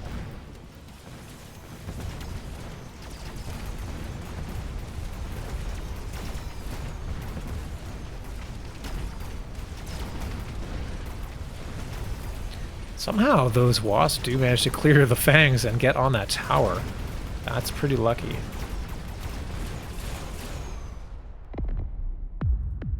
So Red Scare strikes back. It's down to 2,900 hit points. Red Scare at 3,500. For those of you catching this on YouTube, I wanted to repeat the claim codes. That we've got some redeem codes to offer you guys. Mine is AMAROQ, TYAMAROQ. So thank you, Amarok. And Odds, you've got one as well. Yep, ODDZTY.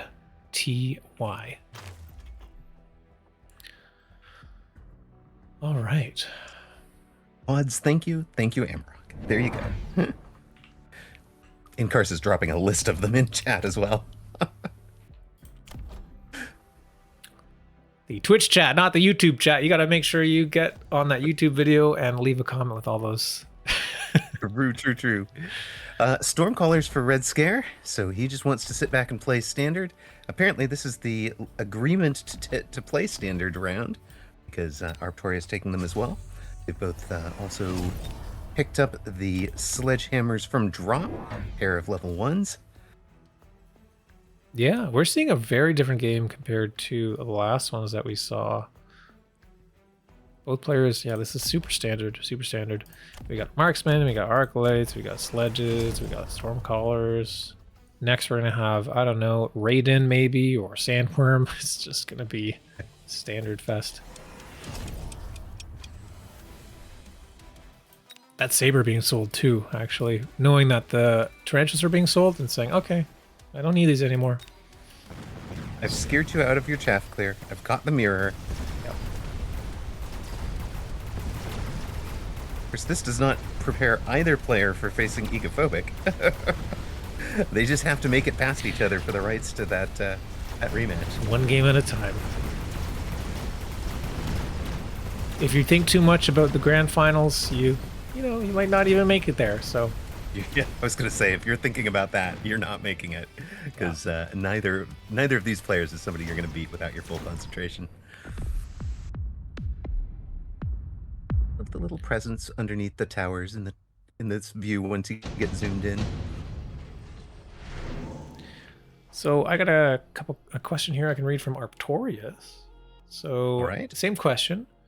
What are some of your feelings knowing you've made at least one of the monetary prizes? Are you motivated now, or just taking it as the day comes? And Arptorious replies, just taking it as it comes. So Arptorious just happy to be here, it seems like, and doing their best. What do you feel like is working for you in the tourney? Taking down Ragent and Blood is no small feat. And Arptorious replies, I'm just very familiar with the playstyles of Raging and Blood after playing with and against them hundreds of times, spending time before the matchups thinking about the lines that will give you the best chances to win. So Arptorious, known as a player who very much analyzes their opponent, not just the game, right? Arptorious playing the metagame as well, knowing maybe what to expect and how best to craft a line to overcome those expectations. Taking advantage of the scouting report, yeah, as it were. So I wouldn't be surprised. I wouldn't be surprised if he did a lot of homework on Red Scare as well. Fair enough. Red Scare has added a pair of Stormcallers this round. We've got both players in range on their chaff clear. We've talked about how important it is to get that in by round 3 or round 4. The primary differences on these boards right now: a little bit more chaff for Arptorious, the Marksman, and more Storms for Red Scare. This missile is going to be And great. a pretty nice sentry missile coming down for this round. It's such a good tempo play. If you have the extra $50 to spare, and you can see that there's no chaff in front, even in a standard game like this, it just does a lot in helping get rid of a lot of HP on the board, and getting you more kills and more levels and helping you scale faster. Maintaining tempo is very important in Mechabellum. I'd say that is true, but you really have to know when tempo is important. Oh yeah, do not Right. overspend. That- Economy is very important too. Economy is a critical thing. If you were relatively new to the game, a lot of the time that you would spend that 50 on that missile is not buying you as much as the value of just having that 50 in your bank. Welcome to the Mechabellum Stadium. Wow, we got the pop-out view there. Love it.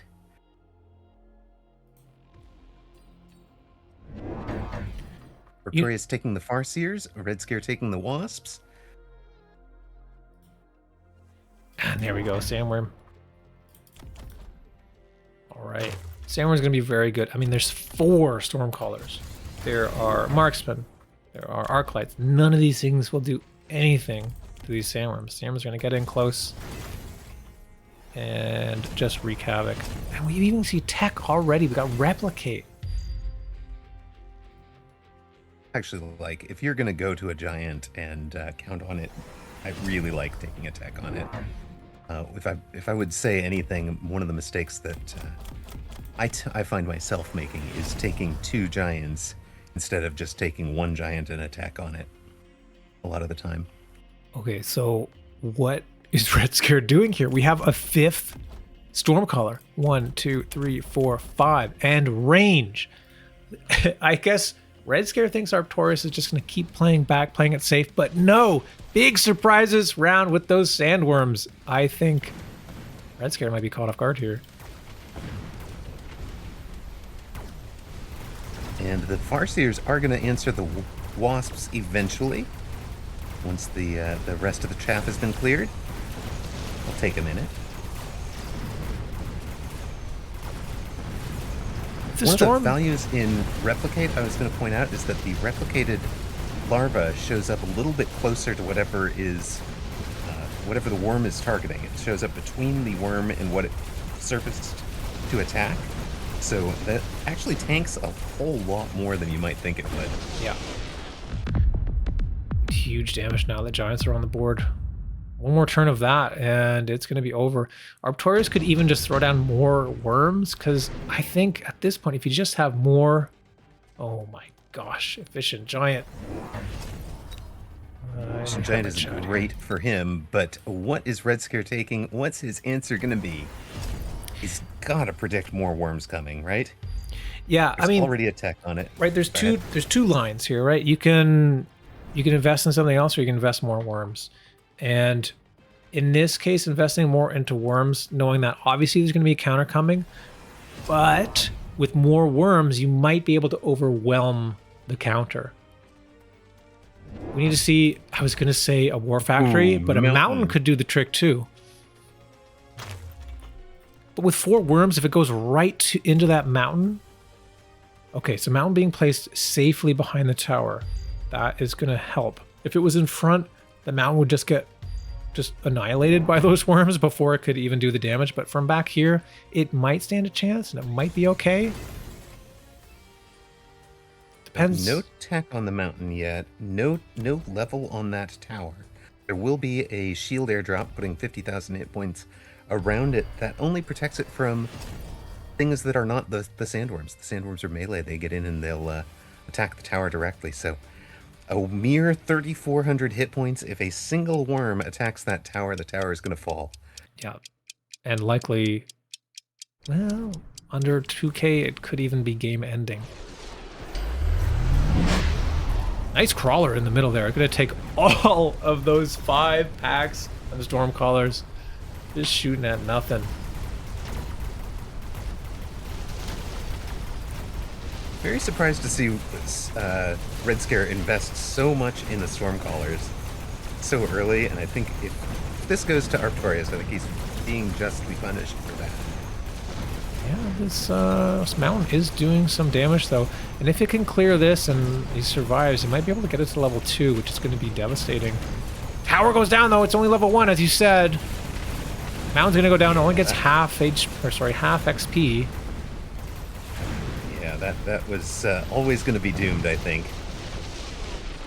Arptorious winning with 2 of the worms surviving. That is not quite enough to finish Red Scare off, but Arptorious has the hot hand at the moment. He's got Red Scare down to 304 hit points. There's an intensive training, an electromagnetic blast, smoke bomb, and laser sights. I definitely can see the intensive for Arptorious. Is there any of these you like for Red Scare? No. No. No, intensive maybe. You could intensive the mountain maybe, but like there's no point of getting EMP because the worms are going to be underground. Oh, smoke. Yeah, maybe. I don't know. It could maybe help. But yeah, we see another mountain here on the other side. Yeah, so Red Scare is saying, okay, now that you see the mountain here, you might be beaconing to the other tower. So he has to, like, basically, he has to put a mountain on the other tower. He has to protect everywhere. But he's only got 300 HP, so like one mistake, right? And it's game over.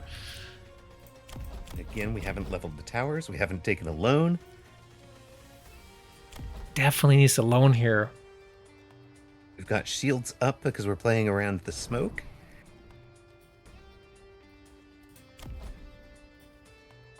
Red Scare, you're crazy if you're not loaning.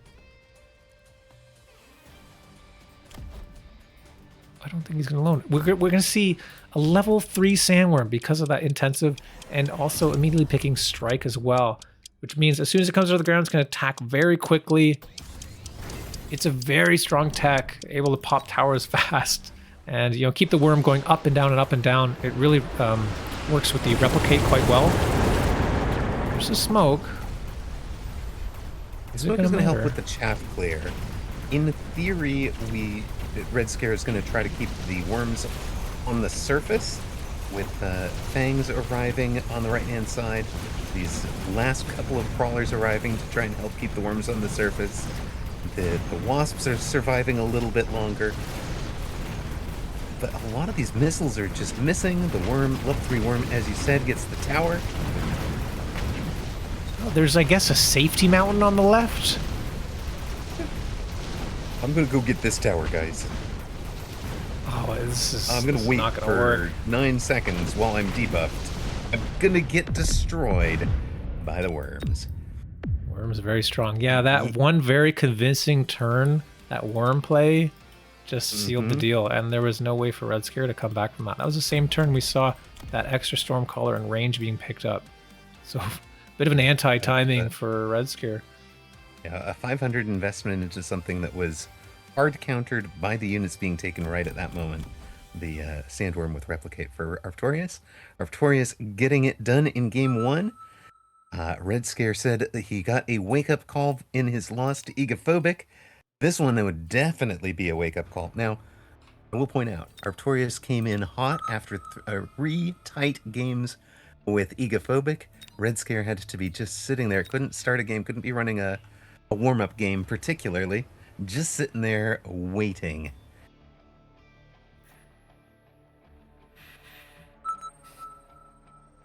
Hopefully, that knocks the rust off. It'll be warm for game 2. Yeah. Yeah, Arptorious had the killer instinct there, and that's what you need.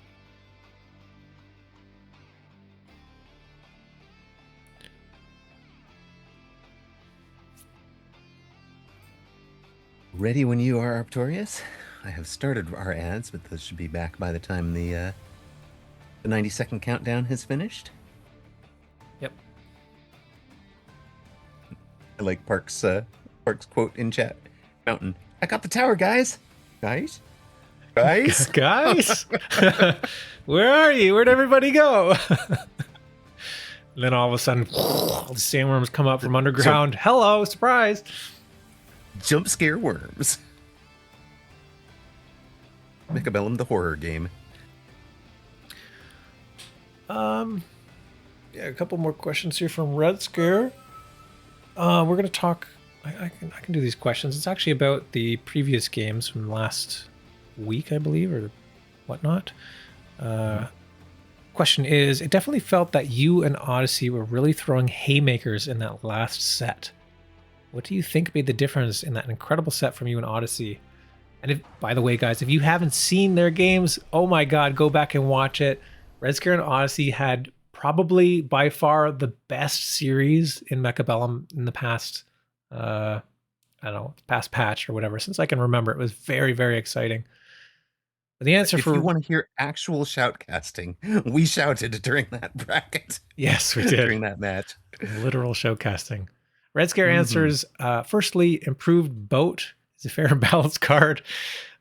Secondly, I took a page out of Cast's book to apply pressure with midfield beacon. Those are always nasty. Everything is already engaged, and then you grab a tower with the beacon in the opening. So that's just kind of explaining Red Scare's thought process in that series and finding opportunities to attack and that killer instinct, like I said, which we did not see from him last game. So maybe we can see an improvement there in this follow-up. You know, tournament life on the line now for Red Scare. Definitely a good way to phrase that. I'll borrow it for our intro. Okay. We got about 25 seconds and we'll be underway, guys. Welcome back. For those of you that see ads, I hope you popped your popcorn. I hope you took advantage. We said we could see as many as 10 games. For us to stay on that track, Red Scare needs to win this one.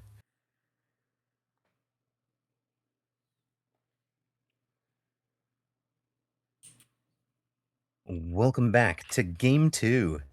Red Scare of 94, possibly the tournament favorite coming into this, fighting for his tournament life on the verge of elimination after losing to Arptorious and the Worms in Game 1. Red Scare, near side blue, takes the Giant Specialist with Sabretooth and Crawler. Arptorious on the far side in red, looking to throw the haymaker. To end this, he has taken a aerial specialist with Hound and Sledge. Very conservative opening, I would say. Yeah, what I'm seeing from Red Scare here is, all right, Worms, like that's how you want to play. I can do that too. So maybe with the giant spec, we're going to see something like that from Red Scare. Arptorious playing defense on the left-hand side. If Red Scare is not aggroing on that side, he's going to run into the magnetic barrier, which we haven't covered. It's one of the new things in Season 6.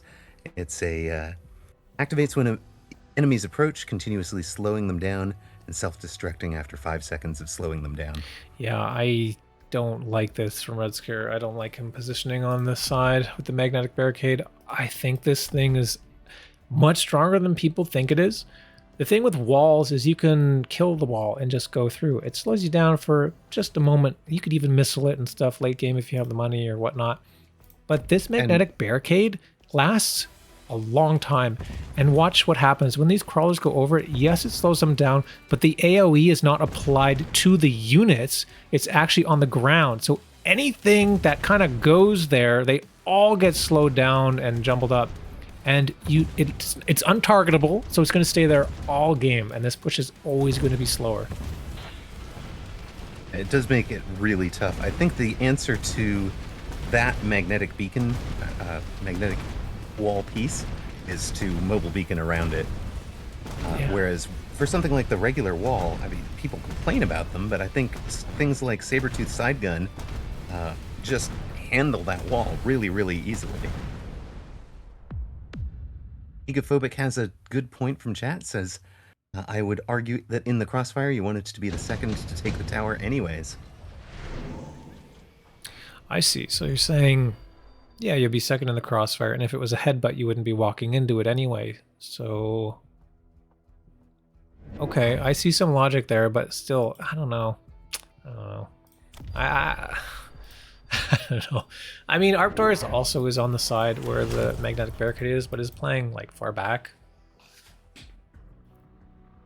I wouldn't really expect to be in a headbutt in a sledgehammer battle either. So I think maybe Red Scare just didn't want to play into like maybe expecting Arptorious to do an asymmetrical defense and didn't want to play into that. So chose the quote unquote hard side in order to more likely not face that asymmetrical defense. Sort of like a calculated not face the risk. headbutt, right? Well, I wouldn't call it a headbutt because you're not like face to face, but the aggro asymmetrical into the defensive asymmetrical on the same side very much favors the defensive player. Yep. Yeah, I agree with that. I do see most of my losses come in that situation. Yeah, it's very hard to push into. So that could be why I chose to go under the quote-unquote hard side, as I said.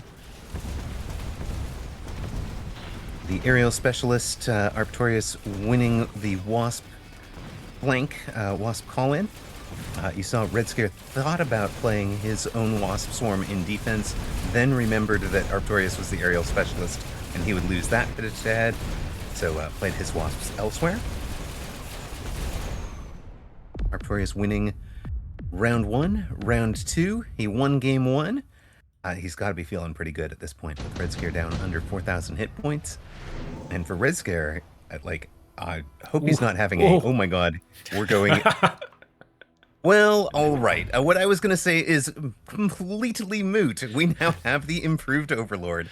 What did you say he said about improved Overlord? It is a fair and balanced card. Yeah, he's got to be the luckiest guy in the world, man. He keeps getting giant spec improved Overlord. It's been his saving grace, like this tournament as well as even the one that he played in season 3 is very much... like loves this card, has a good bar for it, range, launcher, overload, mothership. What do we got? Oh, yeah, sorry. Both players are running. Yeah, both players are running the same bar. So there's no tech advantage here. There's no numbers advantage because they each have 1 on the board. It's going to be all positioning and support. And you can see Red Scare is debating. Does he want to try to defend? Or does he want to just add that to his own push? Mm-hmm. I mean, I know I'm saying like the giant spec really helps Red Scare, like, but also the aerial spec gets the same advantage, like for unlocking the Overlord. I would say that the 20% HP, 20%, or sorry, the aerial spec 13% increase doesn't really matter so much when you're talking about big units like Overlords. It already does a lot of damage and has a lot of health, so it's kind of moot, I would say.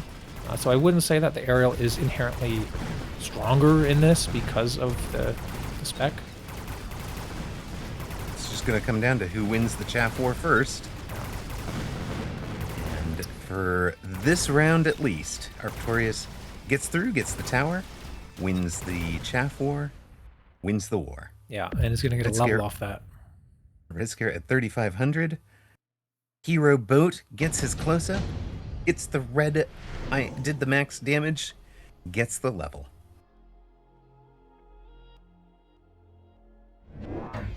Marksman, though, right away. Both players probably have aerial spec on Marksman. So you could say, whoever wins a Chaff War is going to have extra aerial damage, aerial targeting. Arptorious picks it right away. Red Scare taking time to think. What's the other consideration? Void Eye? With aerial? Probably not, right? They're going to die to the splash damage from the Overlord. Yeah, so pick up on that Marksman on both sides. And we do see that level 2 Overlord being picked up immediately. 1 level 2 Overlord, honestly, is better than like 3 level 1 Overlords. It's crazy. It is going to be level 2 Overlord, plus a new level 1, plus the level 3 Marksman. Red Scare also taking the Marksman, and they are, in fact, running the same bar, slightly jumbled orders of techs, but it is the same bar. Interesting how similar I think Red Scare and Arptorious' tech bars are. Yeah.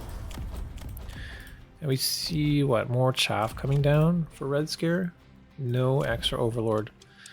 I think Red Scare is saying, or thinking that He has to... I mean, now that there's a level on the Overlord, the only way to deal with it is to absolutely crush the ground. So I think he might be trying to do that. But I'm not sure if there's enough here. It's looking really good for Arptorious. Yeah, being down one giant to, well, a level and a giant, and then trying to catch up is going to be really, really difficult. Does get the one. Yeah, it gets the level on it. Oh! What happened? They just got each other? They locked each other. They brought each other down. We're down to... Red Scare made the right choice for this round. Gets out of the round as Arptorious on 4,800 hit points. Red Scare's at 3,500. He's got the level into that boat. Intensive, heavy, nano, all great things. Oh, improved wasp. Arptorious going to improve wasp. What? Now, remember, Arptorious is already a aerial specialist. Yeah. And both of them run improved or wasp production, mothership. And if you have improved wasp, your Overlord makes improved wasps. It makes some sense. Yeah.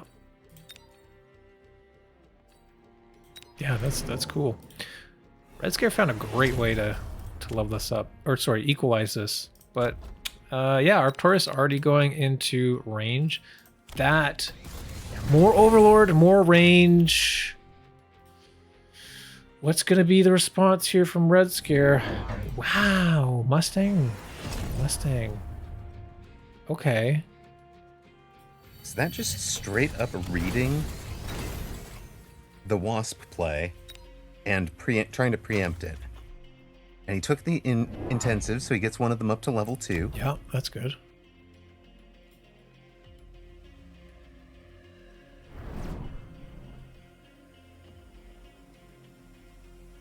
This is... Yeah. Red Scare doesn't want to go into the mirror with the Overlord, even though he equalized it last round. Still doesn't want to do it because he could have taken another boat and gotten that level.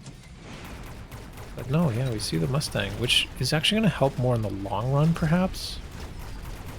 And chat, Dawson pointing out that training spec with an Overlord already sitting there with a level that's untaken means that getting the Stonks module would pretty much be a financial win for Red Scare. Well, that's true. He's winning the round, getting the job done at the moment, has Arptorious down to 3,800. That's very true. It does look like Arptorious is in the better long-term position, but Red Scare getting it round win. If anybody knows improved boat, it is Red Scare. Yeah, I would say so. That's a good point from Dawson. So basically, that's a win condition that Red Scare is keeping open. Right? If that item comes down, congratulations, you just severely increase your chance of winning the game. Arptorious is taking a Scorpion. Red Scare has his choice of units. He's taking his time. Arptorious adding oil to slow down the push on the right-hand side. Red Scare took and sold one of the Typhoons immediately. I just had major deja vu. I swear I've seen this game before, where one player in the improved boat matchup, or even regular boats, decides to stop making boats. Eventually it stops working, and eventually the boat player will win, the one with more boats. That is exactly my feeling here. Yeah, I'm having a bit of deja vu. 4 boats, 2 techs. I just feel like the Overlord wins. But remember, we thought that in the Red Scare versus Odyssey in Game 2, and Odyssey pulled it off. We thought the Imp boats were going to be unbeatable, and Odyssey has showed us how to defend against it. Red Scare's already into aerial spec on the Mustangs. Yep. Aerial spec on the Marksman. 1, 2, 3. We only have 4 packs of crawlers out of Arptorious. Oil's going to come down, slow things tremendously, but they're already slowed down from that wall.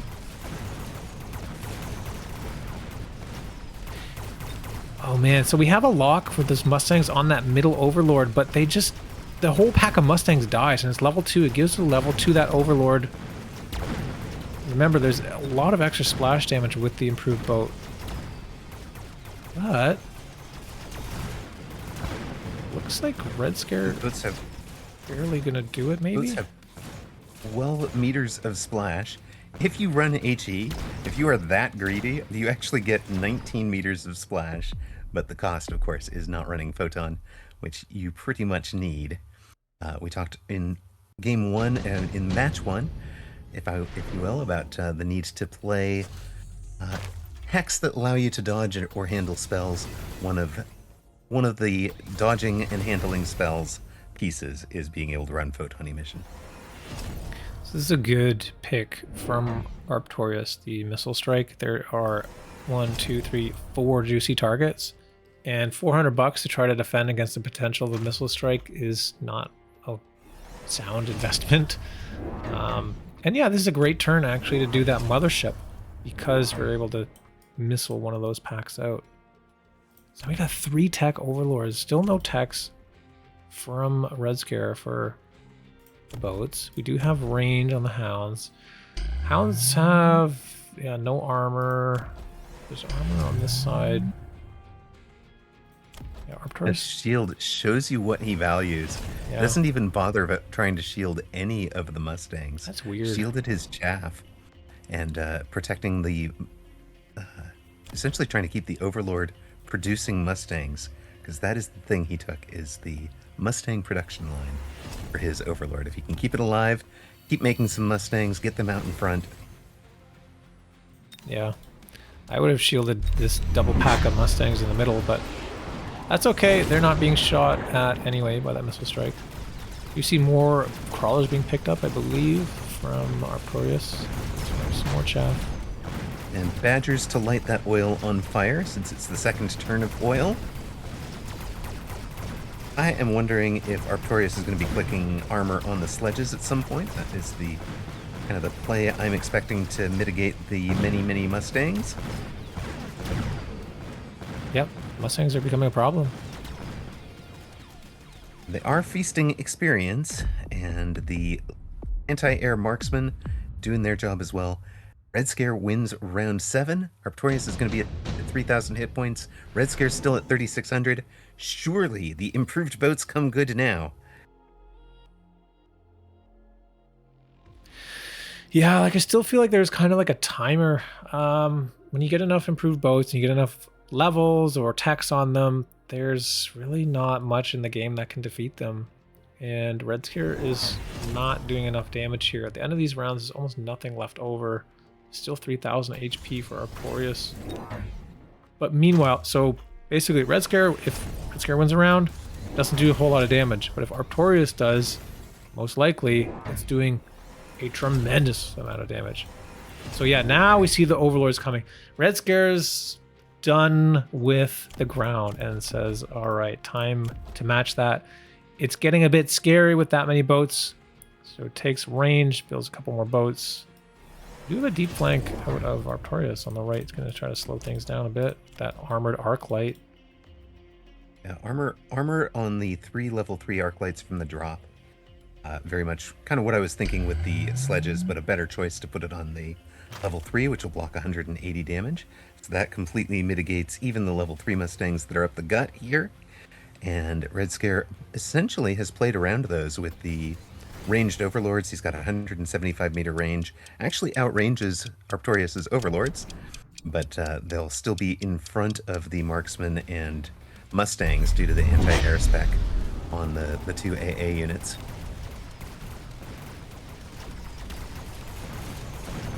Yeah, it's a good turn for the extra Overlords. I think, you know, it stops the potential of armor. So yeah, these arc light armors is probably not going to work. Well, it depends. He's losing the ground now. Oh, but It's those... like Red Scare is going to win on the left, lose on the right. It is 5 boats with 3 of them at level 2 against 3 boats with only 1 of them at level 2. Tower goes down. Our timing was huge. It's It's funny. still a level 2 boat. There's only 1 marksman left. Oh! Marksman victorious. He's going to do... What was that you said? He doesn't do a whole lot of damage? That's right. 100 hit points. We're going to have a Brings very our long targets to game. 2,900. So we're in a 20 round game. No, 30 round game if it continues at that pace. All right, EMP is offered. So here's an interesting thing. Oh, Red Scare actually goes for advanced offensive tactics. So here's the choice, right? Arptorious already has 3 techs. If has to click Photon, it's $900. Red Scare says, you know what? You're gonna have to click it. It's gonna cost $900, but I'm not actually gonna take EMP. I'm gonna take advanced offensive tactics. It's gonna buff these Mustangs instead. And now, for only the second tech of Photon, it's much cheaper. So I very much favor this in Red Scare. He's doing a really good mind game here against Arptorious. It is really neat. He's also taken the attack enhancement too. If you want to be taking, if you like the advanced offensive tactics card, you probably also want to be taking attack enhancement too. Buffs up the damage from the Mustangs, helps a ton. It's also buffing the damage from the marksman, although not quite as much because of the aerial specialization. But still, these things are going to be doing a ton of damage, chew through the wasps really, really quickly. And he's got shields down in the few places that the photon isn't reaching. Wait, he's undone photon. What? You're not even going to have photon up. Oh yeah, you know turn. what? You're right. He's like, I don't need it. I don't need it. If I put some shields up anyways, got this. Doesn't care so much if he loses range on the boat. One boat gets EMP'd. So he's probably laughing now, seeing that the photon was taken. But then again, I mean, photon does increase the HP. It can still be scary. Effectively, the photon and the plus damage kind of canceled each other out. So financially, what would you say it was? 1,200 for Arptorious to take the EMP and the tack. Yes. It would have been about 700, call it 800 for Red Scare to take the plus attack and 4 shields. So it favors Red Scare economically by about 400, and he wins the round, doesn't even pay a price for it. So he's got 3,600 hit points. Arptorious down to 1,700. They've both taken the amp core this round. Here we go. So double shot was thought about, but then instead choosing elite marksman, I like that a lot better. They are already high enough level, it doesn't need double shot. With the aerial spec, it's going to pop them anyway. And elite increasing that damage even further, and of course that range, they're going to be able to shoot them from miles away. Range is also available, not taken obviously yet, very expensive, but this will help one-shot those raids. So, and do remember, elite marksman increases range by 5 per level, so this level 5 marksman gained 25 range, plus all of the attack. Yep. That's almost strictly better than taking 40 range. Yeah, the attack does because it'll one-shot the boats now, I think. In most cases, right. I think. And it really doesn't matter because they're going to be standing behind the Mustangs anyways. Yeah. So they'll be behind the Mustangs, they'll be behind the boats. An extra 15 meters of range not mattered. Doxson says, wait, I've never seen an improved boat game without a stonk module. Will this be the first? I can't believe you've been playing this game for like 2.5 years, sir. I don't believe that statement, but still. I think that's a good point. Maybe Bear disabled it for improved Overlord games finally. I think we'd have seen a patch note about that, although there have been undocumented patches as part of big releases before. Undocumented fixes. It is a golden armada of 8 boats for Arptorious into the toothy defense from Red Scare. Oh my god, those boats got chunked so hard. You know, it was looking really scary, but actually, that's gonna do it. Red Scare's securing the game here is gonna take it to a game 3. We're gonna go all the way. Decisive game 3 coming. Remember, of course, Red Scare over 2,300 MMR at the end of last season. Arptorious up above 2,200. They both had their MMRs chopped by the season reset. But better than they are showing at their current MMRs. What a game! Yeah. Red Scare forcing game 3, showing us how he has shown us how to win with improved Overlord. He remembers how Odyssey defended against Improved Overlord. That's very true. Yeah. That might have come into play here, actually. I think that game did come into play. Yeah, it was like textbook.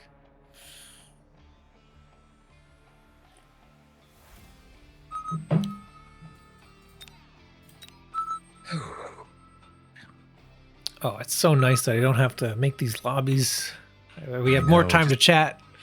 Just get to sit there and chat. We're going to run a quick ad break. Oh, gosh, we're actually starting right away. It's fair. I got to run the ad break anyway. Odyssey gives a smiley face in chat, by the way. I saw that, yes.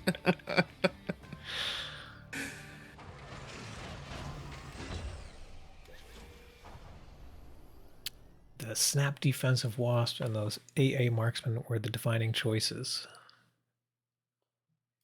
Yeah. A very good game. I wonder what we're going to see now. We've seen, yeah, what a crazy standard game which went into worms. Now we've seen improved boats. What else we got? What else we got? The Void Eyes await the winner. Oh, don't say it.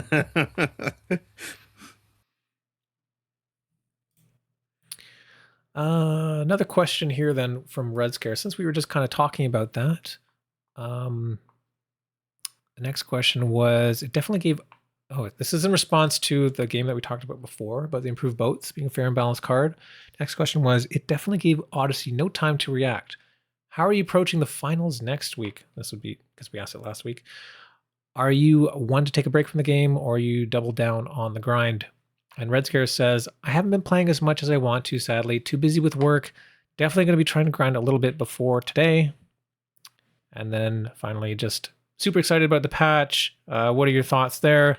And says, Land Cruiser Wraith might be OP, but the fundamentals haven't changed that much as far as anomalies go. I like them all. My favorite is the Mech Evolution. Second favorite, Interference Beacon. Hate the Interference Beacon. It is silly and fun, but, well, I hate having it done to me. Yes.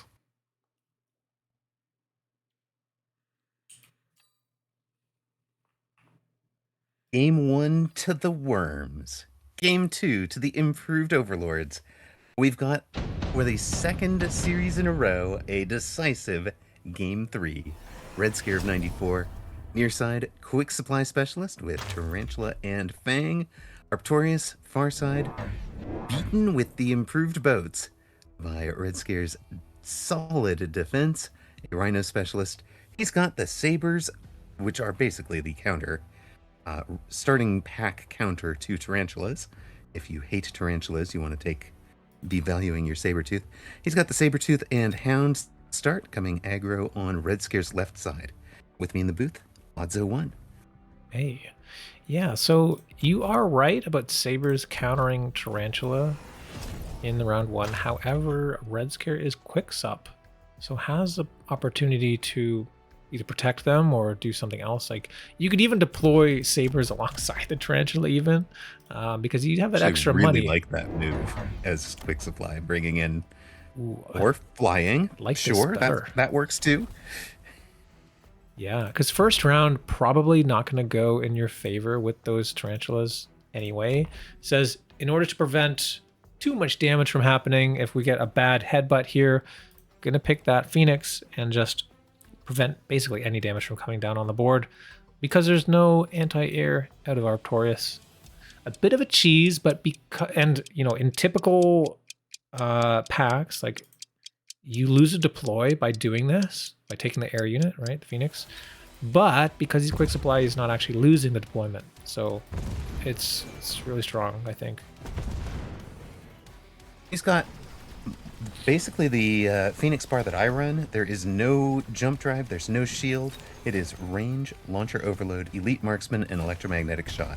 So there is a full Phoenix carry in this bar if he wants to go there.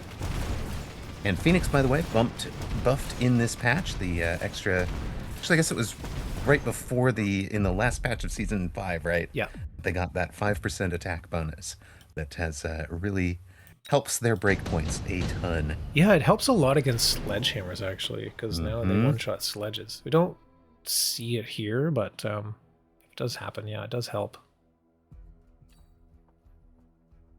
You guys choked in chat that improved Wraith was coming for Arptorious.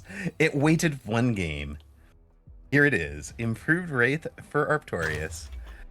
He's not the aerial specialist, but if this is a headbutt, he's got the best chaff clear in the game, in my opinion.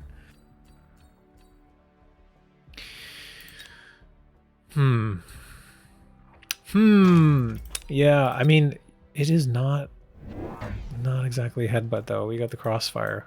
So like sometimes the timing with that is weird because the Wraith is like a little bit slow and chonky, like meandering through the air. It ends up being by itself a lot of the time, which then can be picked up or picked off rather by Phoenix or whatever.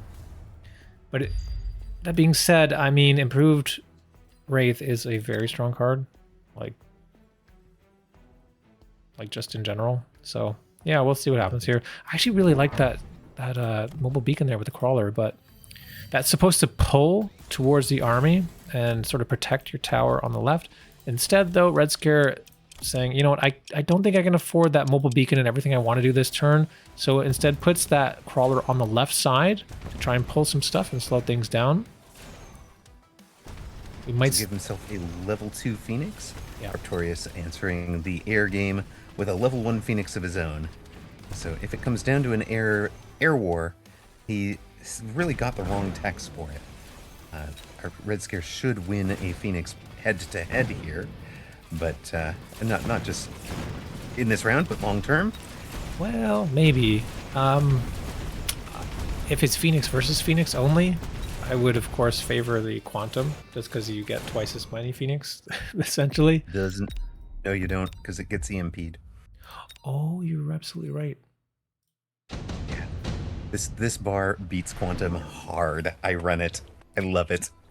Arptorious takes Mustang. Red Scare of 94 takes well, he hasn't taken it yet, but I expect him to take that. It looks like the play here. Arptorious picking up a mobile beacon, so he's going to go straight in at the tower, trying to ignore the flank, using the Mustangs as a flank screen. Hack Manic says in chat, I'm having trouble seeing, but those don't look like Void Eyes. No, they do not. No, they do not. There's the Mustang. Gamba is blue Red Scare blue player against Red Arp the red player. I love it. Yes, the Void Eyes are waiting in the wings, guys. The Void Eyes are waiting for the winner of this game. Okay, so we got the deep tarantula here and then some crawlers in front. Or sorry, not crawlers, fangs. That's going to slow down this tower timing substantially. The tarantula will do a lot in dealing with that crawler. Looks like Arptorious is just trying to do a drive-by with that mobile beacon. So crawlers aren't even going to hit it anyway. Well, drive-by, yes, and then it gets the Phoenix in on the second tower. Yes. I like it a lot. I think, and he's also ranged the hounds. So has a little bit of advantage in the chaff clear side of things. Yeah, but I think perhaps the Phoenix might even go by it. No, the fangs die. They'll shoot the tower. So will it die?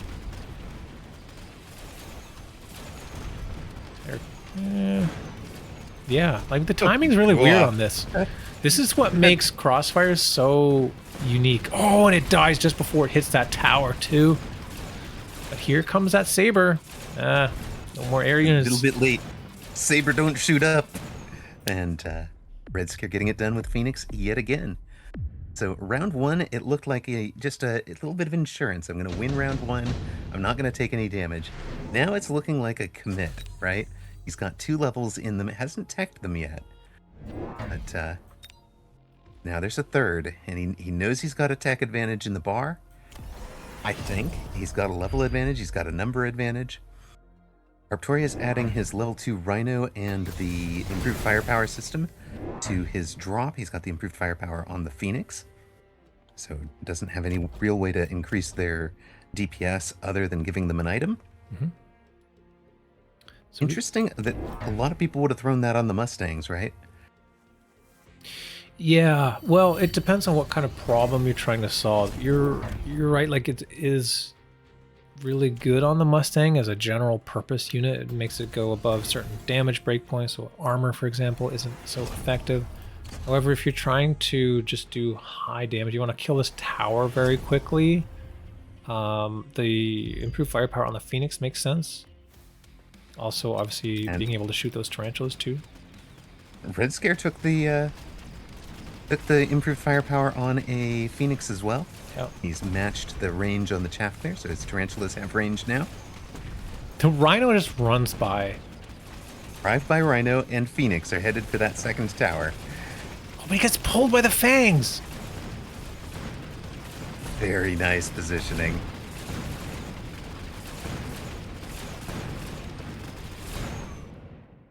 Not nice enough. Arptorious wins the round, but those fangs pulling the Rhino off are really, really big. Saved a ton of hit point damage for Red Scare. He's at 3,300. Arptorious at 2,600. Winner advances to the final. Loser is out, and wow, old play. Arptorious skipping the super supply enhancement to go for portable shield. Red Scare takes the super supply enhancement on round 5. Yeah. That means this game goes 8 or more rounds. Red Scare is in the economic advantage yet again.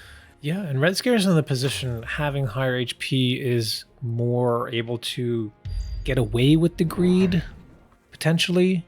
Red Scare also, as we've been learning, is a highly economical player. Likes to favor, we saw last game, that photon bait. Like lots of cool economy tricks to get ahead in that way. And this is just, yeah, we'll have to see what happens here. He's betting that it's going to go long. Manic asking a great question. Does the portable shield grow with the Evo? I don't think so. I think it gets fixed at the start, but we'll have to see. That's something to test. I haven't actually tested it. This might be the game where we find out. Yeah, I wonder if like it takes 1 tick of damage, then it stops growing, but it might grow. No, it doesn't grow. It can't grow, right? This only increases the HP. Yeah, it should be right at the start. That's how I imagine it should work, but you're right, we don't know. New patch, new rules. New patch, new rules. Haven't explored everything. Maybe there is somebody in chat that wants to test that. You can do that in the testing grounds and let us know. And we can give you the live answer before the players even get there. For right now, Arptorious, well, Red Scare winning the air war. Defends his right side tower again. Going to lose the round overall, but not by much. Yeah, he did get the level on the spider, though, which is really good. Once spiders are like level 2, level 3, they can get very strong. They can even deal with the sabers. Like if you pick Mech Rage, for example.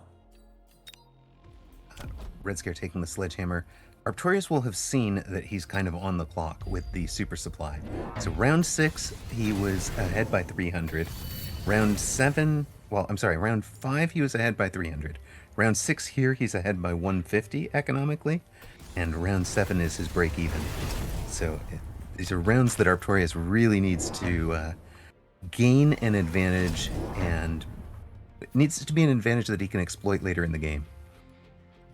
He took the free fort, which has AA, anti-air barrage, the new solid shot, plus 60-meter range, and he's running Launcher Overload Elite Marksman solid shot to try and get a high range, extra damage fort. A little bit better range than normal just range. Oh. But instead he's going to sell out of it. Yeah, I'm not sure. I actually really like the fort. The fort does well. I mean, it does okay against a tarantula. It's not the best when it has Mech Rage, but it does pretty good against tarantula if it can get the target. And then the Phoenix bar, like there's no defensive tech on it. There's no shield and there's no photon, or not photon, quantum. So it would have been I think, a pretty good pick, but I guess they're level 3 Phoenix already. It takes a couple too many AA barrages from the fort, maybe to do damage, so deciding It not is to go the with weakness. I mean, again, this is the Phoenix bar that I'm running. I will say that is one of their weaknesses. Yeah. Is I don't have shield. I don't have quantum reassembly. There's nothing to really fix. I have to protect them in other ways. One of the ways that I would do that is with anti-missile on the Mustangs. If I were in Red Scare's situation. For those of you just joining us, Red Scare running the Super Supply, Arptorious the improved Wraith, but he's not taken the improved Wraith. Haven't seen one yet. Instead, we're seeing this kind of wild crossfire, but long term, it should suit Red Scare. We're tied 1 game apiece. A winner advances to the final to face Egophobic. Loser is done. I don't draw pick both players very quickly. Not even Let's thinking about the skip lightning storm. Yeah, it's kind of crazy. Especially with like Phoenix and stuff. Yeah, there's a lot of Phoenix. What is happening? Okay, Red Scare. This doesn't make sense to me. There's a lightning storm. And he says, okay, you know what I'm going to do on a lightning storm turn? I'm going to double tech my Phoenix. And I'm mobile beaconing them out of where I expect the lightning storm to be. I understand that. I just think it's really risky to get the double tech there on the same turn. But it's going to end up Pretty working. wild. Yeah, because there's no storm. Armor Rhino. Armor for his Rhino Assault Rhino. I love it. It's going to tie up these Mustangs for a while. And we're going to be hitting the tower from 2 different directions. They're probably going to be able to get through that, though. They're only level 1.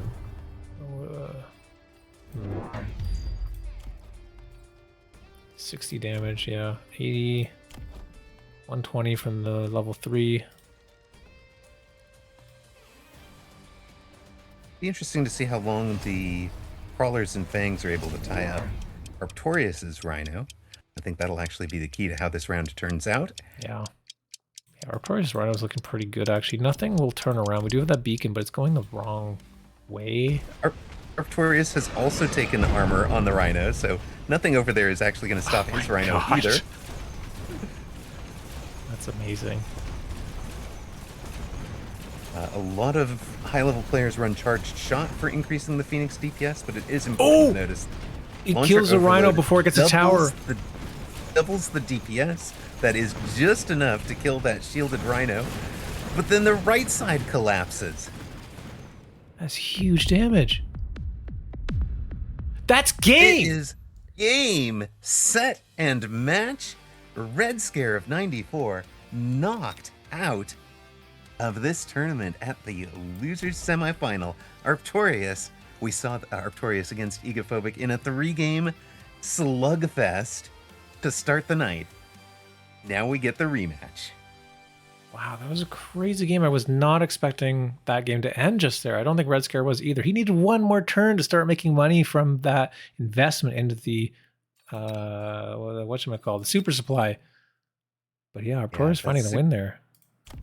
Greedy Super Supply, right?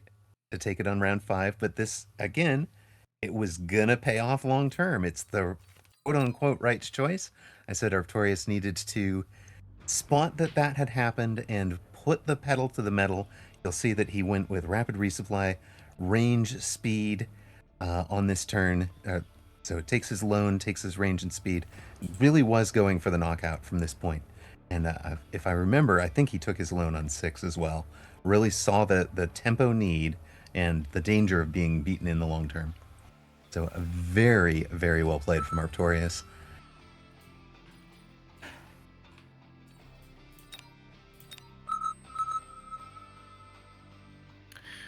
Get our final. Yeah.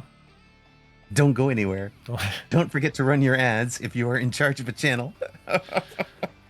This is great. We're going to get that rematch. Quick, make the popcorn, guys. Crack your last set of beers. Whatever it is you need. Red Scare is, in fact, already in a game on ladder. No. Rage Q? Rage Q, yeah, probably. No. Going back to I don't think he's a player that rages, as far as I know. No, he is a gentleman. He's just got time to play now and says, I'm gonna get to it. Yep. I scheduled my evening to play. So, Yeah, he was scheduling for the finals, so if he's done early, let me get another hour. Let me point this out. Our final four was Egophobic, Arptorious, Red Scare, and Odyssey. To get to the finals, Egophobic beat Odyssey, beat Red Scare, and beat Arptorious with the Void Eyes.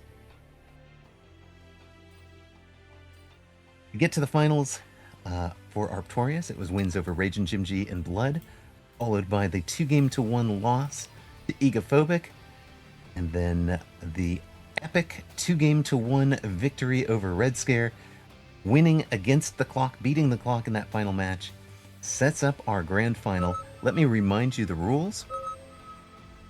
This is a best of 3. If Egophobic wins any 2, he is your champion tonight. However, if Arptorious wins, whether that is 2-1 or 2-0, that creates a bracket reset, sudden death, best of 1. Match will start in about 90 seconds. Ooh. All right, I can pull up some questions then for Egophobic. So, question 1. Feelings knowing you've made at least one of the monetary prizes? Are you more motivated now, or are you just taking it as the day comes? And Egophobic replies, haha! Because he says it like that, right? Ha! I'm honestly shocked. I never anticipated beating Odyssey or Red Scare, and to 2-0 both of them seems unreal. So this is from the previous games. I feel like those two are the strongest players in the tourney, and they are both Mag 1 players. I think I'm defs going to have to rematch one of them too. And yeah, we've seen that. No rematch out of those two, though. He's going to be rematching with Arptorious. Oh, you're absolutely right. Egophobic's comment says, wait. I did not play Void Eyes in either of Red Scare's games. Odyssey says nobody believes that. We didn't watch it. It didn't happen on this channel. It's not real. Therefore, it didn't happen.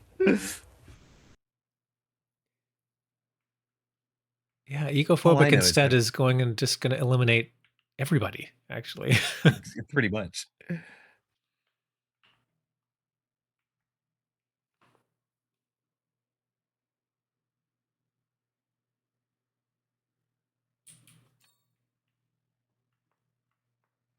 And then there were 2. We have our finals, Arptorious against Egophobic. Arptorious beating Red Scare 2-1, earning the rematch against Ego, who beat him with the Void Eyes in 2-1 to start the evening. Reminder that if Egophobic wins 2-0 or 2-1, that is it. He is the champion. Whether if Arptorious wins 2-0 or 2-1, there is a final winner-take-all sudden death game. So Arptorious needs to win 3. Egophobic could conceivably be champion with only 1 win, although more likely it will take him 2. Yeah, if you think about it, it's Egophobic needs 2 game victories and Arptorious needs 3 game victories.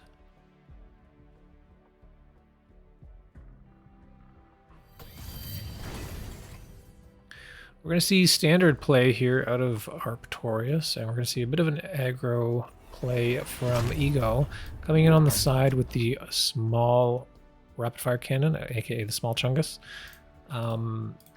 Choosing not to play into the wall. It's always kind of interesting to decide which side you want to be aggro on. Because the small cannon is actually pretty good, because the crawlers will get in front nearly every time, right? So it's actually going to clear a pack of crawlers forever until it is sold. But yeah, going into the wall side slows down the push too. So, you know, what's worth it? Or what's better? Losing a pack crawlers or being slowed down by the wall? We'll point out, yeah, on Twitch we do chat Giemba for games, for matches, and the current odds are 45,100 to 1 against Arptorious. That is not a typo. That is just ridiculous betting odds. Actually, so there's a really good position here with that Saber where it just barely grabbed onto aggro from that turret. But it keeps the crawlers alive, but yeah, it's not enough to win the round there.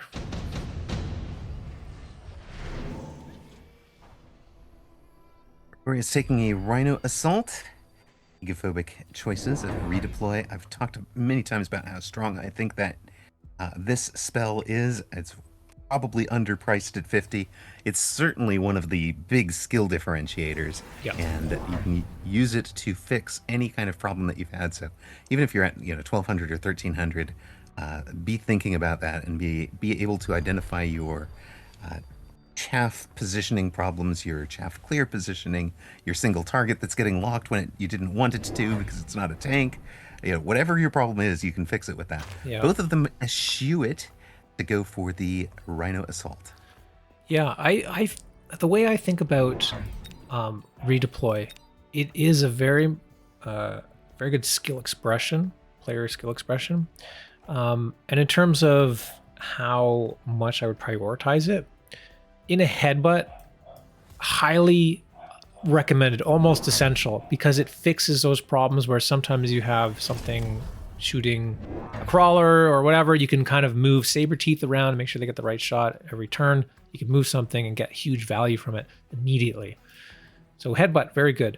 In aggro, it's also quite good, but not as good in a headbutt as it is in headbutt, right? But you can fix a lot of problems that you have with aggro. Sometimes timing and things don't work out exactly right, and it's harder to fix as aggro.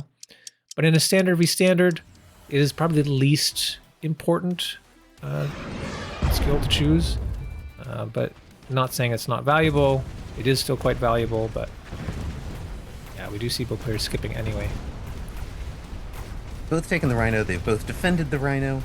Leaves us with our main fight, which seems to be going much better for Egophobic this time than it did last time.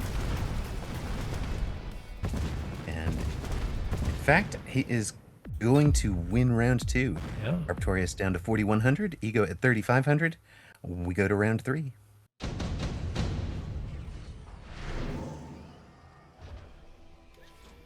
Improved Void Eye. Oh no. Ego, you have to take it, right? Surely. People were chirping him in chat. Wondering. He's not going to take it.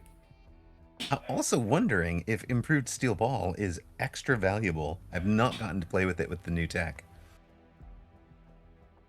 Oh, man. So I've been playing the new Steel Ball tech quite a bit. I really like it. But because I'm building Steel Balls early, it's never offered. I wish I could get Improved Steel Ball because it would be so good.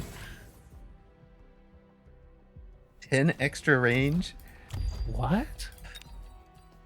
It'll be shield airdrop.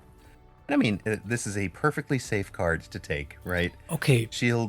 Your shield generator costs 100 and it generates a 40,000 hit point shield. This guy costs you 100 and it generates a 50,000 hit point shield that comes back. You never skip when that's offered. But I am surprised that he's not into either the Void Eyes or the Steel Balls at this point. You know what? I think that he's, I don't know, maybe Egophobic's trying to make a statement here saying, hey guys, I can win without Void Eyes. Believe me. Please believe me. True.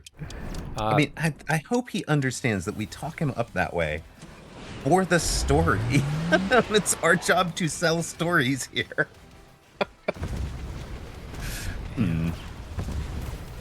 I definitely hope nobody is changing their playstyle based on something I said. No. Like, that would just be silly.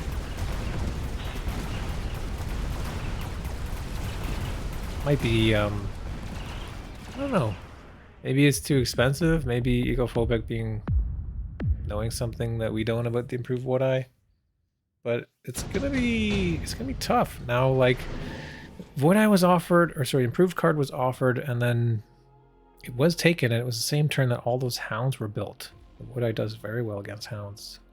So bit No, head scratchy. Hackmanic does say something.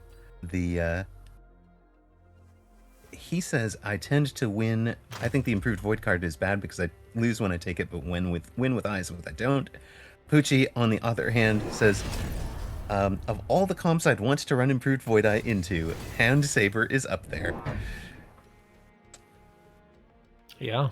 He says, yeah, it's also, honestly, I haven't had that much success with it, so. We talked in the first set. Egophobic is not running the new compression shot on his hounds. He's got a very standard old school build with armor, fire extinguisher, range, and mech rage.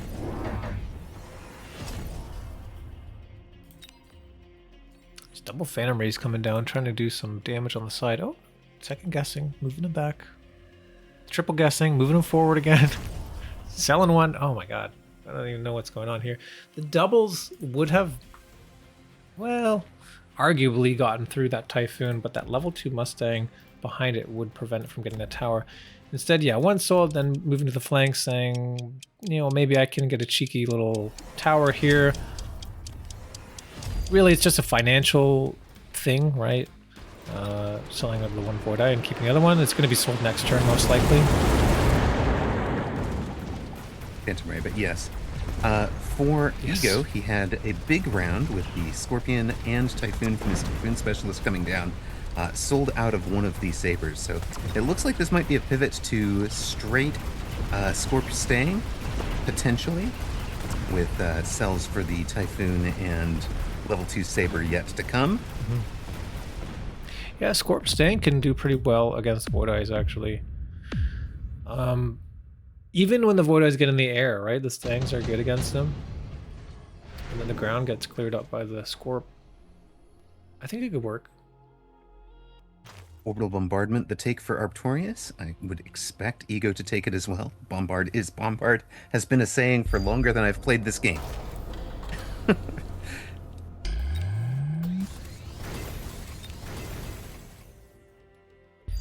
He does, in fact. Ooh, okay. So we had suppression shot chosen, and then second guessing and saying, you know what, I got the money. Let's just go straight to range. If you click suppression shot first, it makes all your other techs more expensive. So, you know, if you can just get away with doing range and not having to go through suppression shot, we're already on round 5, so you can kind of bypass it, save a bit of money in the long run.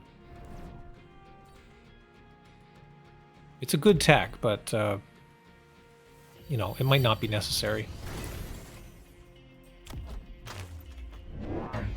Ego does sell out of the starting Sabertooth to pick up a second Scorpion, so it does look like a Scorp Stang commit.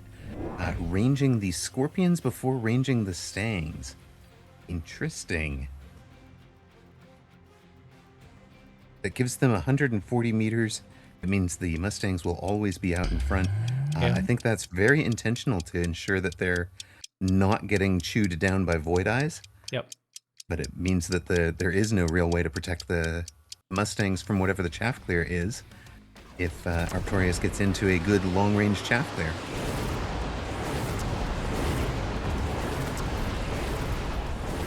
Oh, they're going to move up in front of the bubble. Do the Mustangs go down from a missile? Not quite, but that Arclight is just feasting.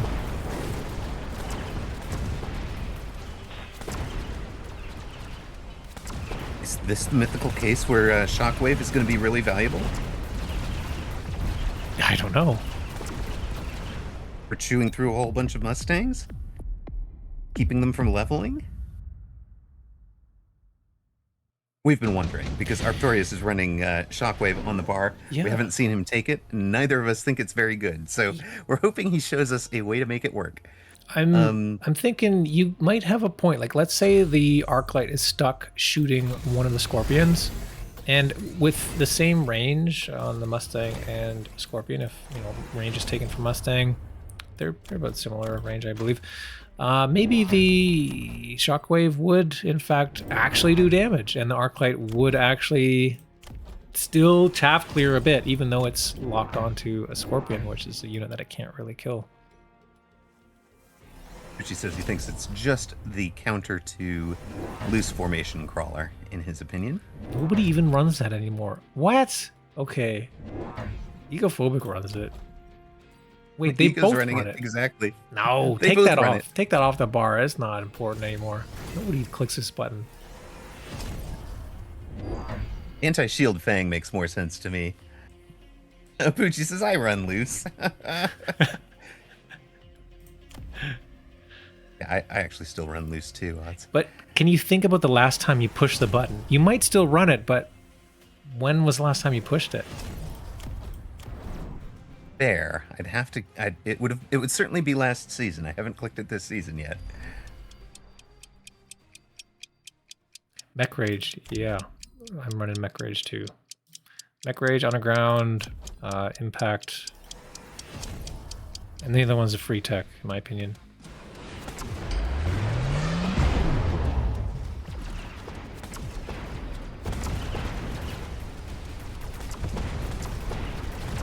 Opens down on the right. It's gonna think it's bringing the tower. It is only a level 1 tower. It might get distracted though. It's herring off after things and into the Scorpion. That was a very unlucky or unwise Rhino, depending on your choice of adjective. Suppression shot is taken now, and actually it does really well in making those Scorpions move forward. Making them not shoot for a while. Nano repair Scorpion that has healed through everything. Yeah. To buy Egophobic round 6. Game 1, 0-0 of our final. Arptorious, 2,800 hit points. Egophobic, just under 2,400. These two are neck and neck. They played a really tight game, really tight series. 3 games the first time they met. Looks like we are in for a delightful 3-game series yet again. Maybe even a 4-game series. You never know. Arptorious taking a pair of Phoenix, level 2. We've talked about his bar at length. Egophobic, I think we are seeing Arptorious's bar. I don't believe that is Egophobic's Phoenix bar. Okay, so interesting. We're going to have Charge Shot first here. I would say that this Scorpion, level 3 with a Nano, is a win condition for Egophobic. So yeah, we do get that Charge Shot right away. And the Rhinos are being picked up for Egophobic as well, so that's going to do very well in helping get rid of those too.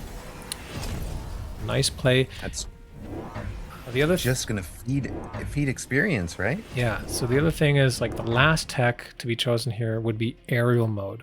And you can do that on a turn that's like a surprise turn, like later in the game, where it may end up winning the game, which then in fact your opponent doesn't have enough time, obviously because they're dead, to counter the aerial mode with some aerial specific units or technologies. So we were just kind of hanging on to that for, I don't know what you would call it, like a final blow. Looks to me like Ego has just been playing the Mustangs for the eventual aerial, right? Yeah. Yeah, you're kind of forced to. There's no surprise coming when the air button gets clicked here. And it's not going to be going into a defenseless board.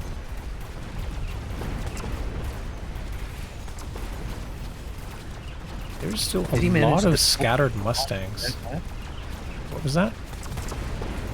The back left pole did not open up the tower the way I think Ego was hoping it would. It got one shot. So close. So close. That might be how this game turns, right? 400 hit points here instead of the other direction. Arptorious at 2,800, Ego at 1,900. Yeah, I'm liking Arptorious' position here. I mean, improved Void Eyes. It's like, so Void Eyes, like, you kind of maybe want like a defensive tech. I mean, maybe, right? Maybe you want shield. Maybe you want. Nobody. I mean, it's pretty rare to run absorb. I don't think it's that bad though. But yeah, in this case, it's just like full carry, right? Range, aerial, suppression, charge shot, and we're getting the HP back. 40% extra HP from the improved Void Eyes, so it gets tankier, right? So it's not actually a glass cannon, and it's actually going to be difficult to deal with. It's basically like almost a free shield tech in a way. Not quite, you lose. It's not 100%, only 40, but helps a lot. 5 of them are level 3. 1 of them is level 4 already. The level 4, of course, the gold damage dealer. Arptorious now playing a tempo game with missiles and oil, trying to finish this out as quickly as possible. Also has the underground threat to try and buy more time for the Void Eyes on the left. That's where he's been possibly the weakest.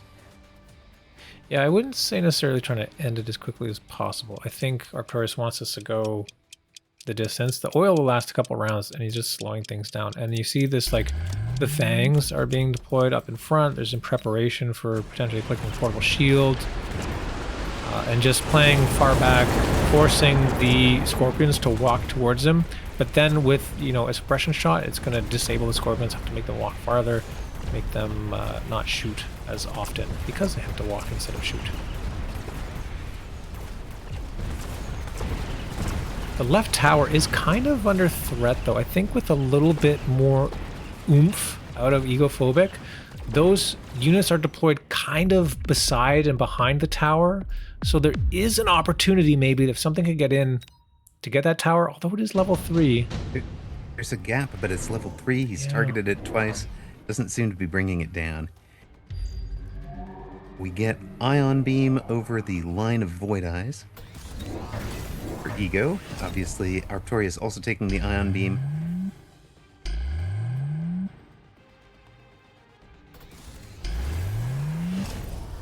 It's a good turn for your shield airdrop to have come back, honestly. Yeah, shield airdrop does an extra 10,000 HP to protect, so it does help more against the Ion.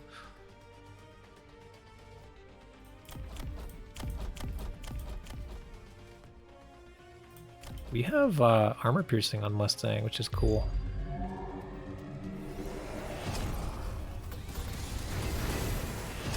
I think Arptorious' Ion is really well positioned. I think it's going to hit a lot. Might get 2 Mustang packs, a couple of these Scorpions. No shield there. Egophobic kind of skimping out on the defenses a little bit.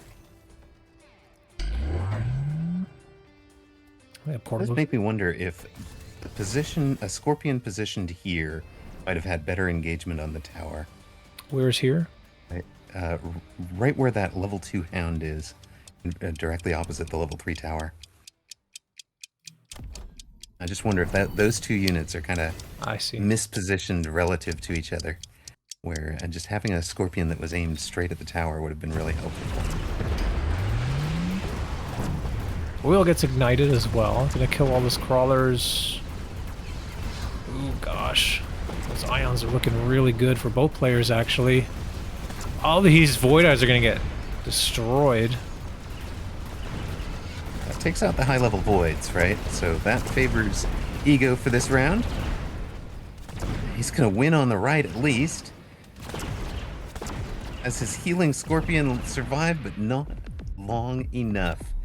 Couple of Void Eyes left on the left for Arptorious. Carry the round. Aided by some hero fangs that sacrificed themselves 2,800 to 800. Arptorious lost the first series 2-1. He's on the verge of taking a 1-0 lead here. Remember, he needs to win 3 in order to become the champion. Egophobic only needs to win 2.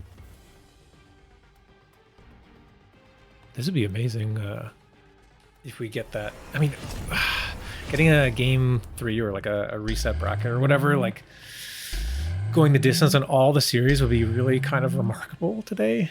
It'd be amazing. Yeah. We're on track for it so far.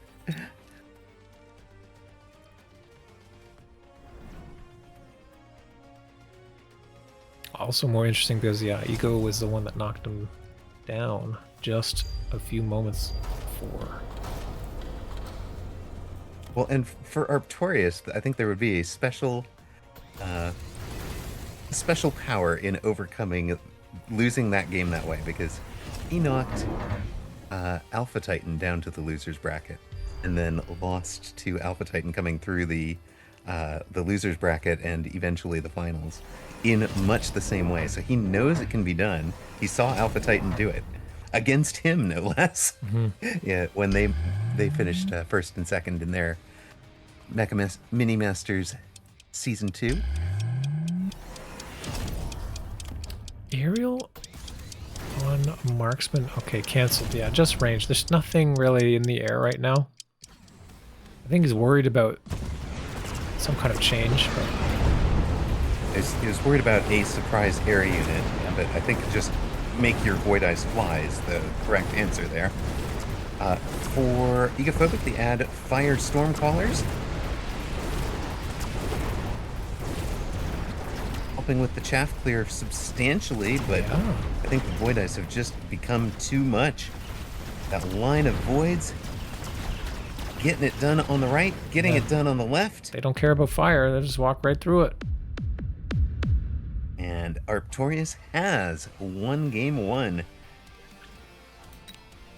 So the series between them is evened at 2 games apiece, if you will. But this particular series, Arptorious is ahead 1-0.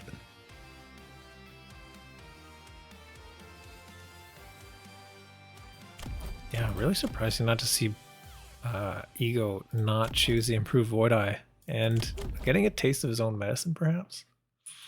I know. Skipped the Void Eyes, or lost to the Void Eye build. That's a little bit rough. Congrats to those of you who took the bets on Arptorious. And to those of you who are talking about the value of the Void Eye, as I think Apucci was the one that pointed out that it's a 50% extra cost for less than that in improvement, right? Early on.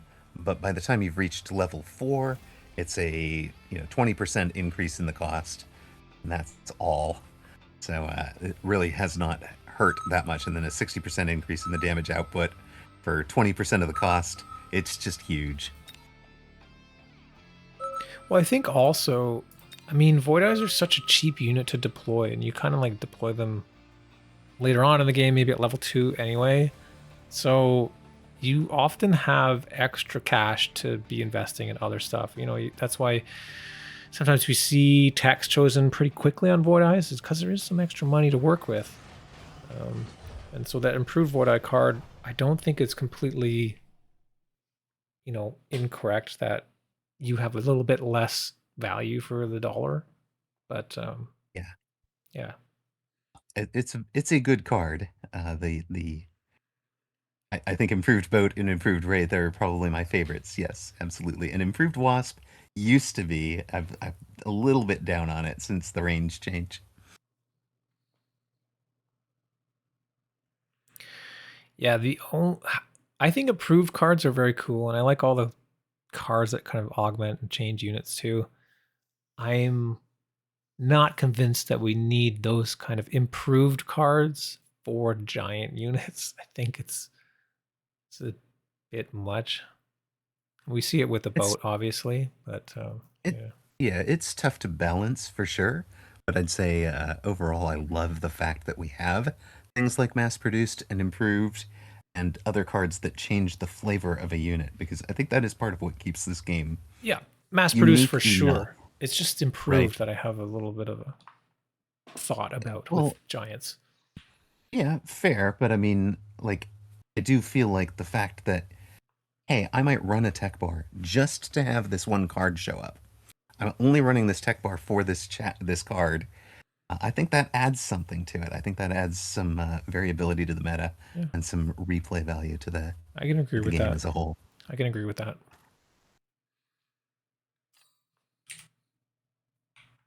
Welcome to Game 2 of our Mechabellum Mini Masters Circuit 1 finale grand finals. Egophobic down 1-0 to the man he beat earlier in the night. Arptorious on the far side, ahead 1-0. He still needs to win twice to become the champion. Egophobic has taken a marksman specialist with Fire Badger and Void Eye. All right, I see you. I see those Void Eyes. Let me show you how it's done, son. Arptorious taking the missile specialist with a Hound and Sledge. But it looks like he's coming out much more aggressive with it. Same pack that he played against Red Scared from deep. Looks like he's playing much more aggressively against Ego.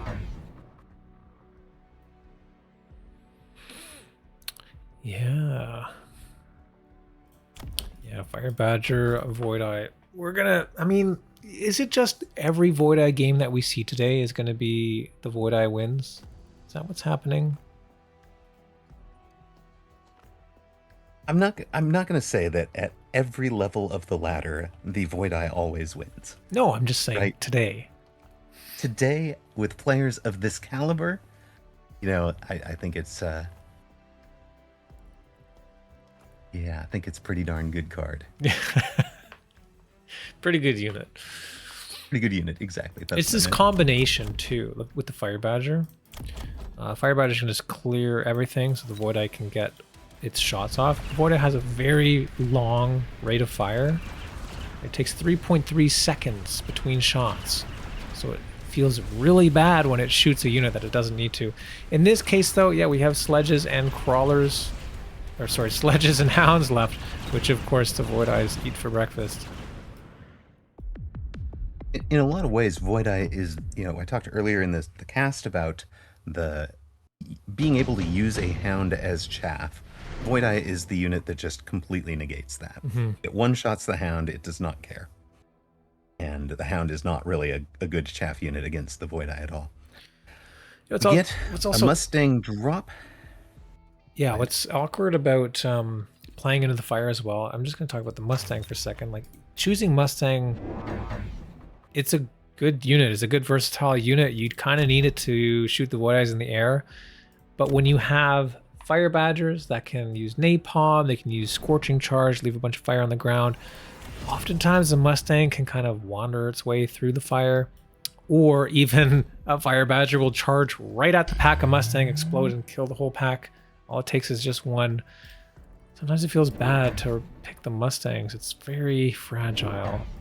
Positioning is very important here, and yeah, I'll just say it's balanced on a knife's edge. Egophobic playing around the missile strike. It's generally bad idea to take a round 2 shield, as you know, economically we'd rather be building our board. But Egophobic looking at two things: there's no good single target on Arptorious' side, and Arptorious, a missile strike specialist, he's expecting to be able to get value from this shield, not 1 round, but 2, possibly 3. You might see one of those, was my grandfather's ancestral shield, you jerk, sort of games.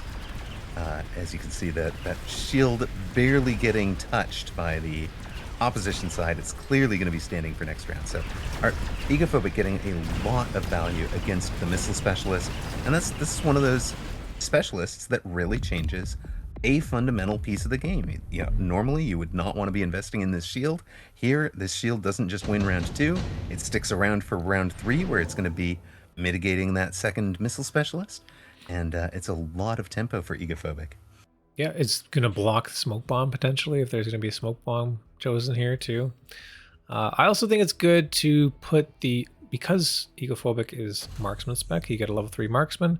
It's very good to protect that as well, because when the marksman dies, it gives so much experience to the unit that killed it, basically almost guaranteeing a level from level 1 to level 2. I think almost pretty much whatever unit it is, I think it's probably about enough experience.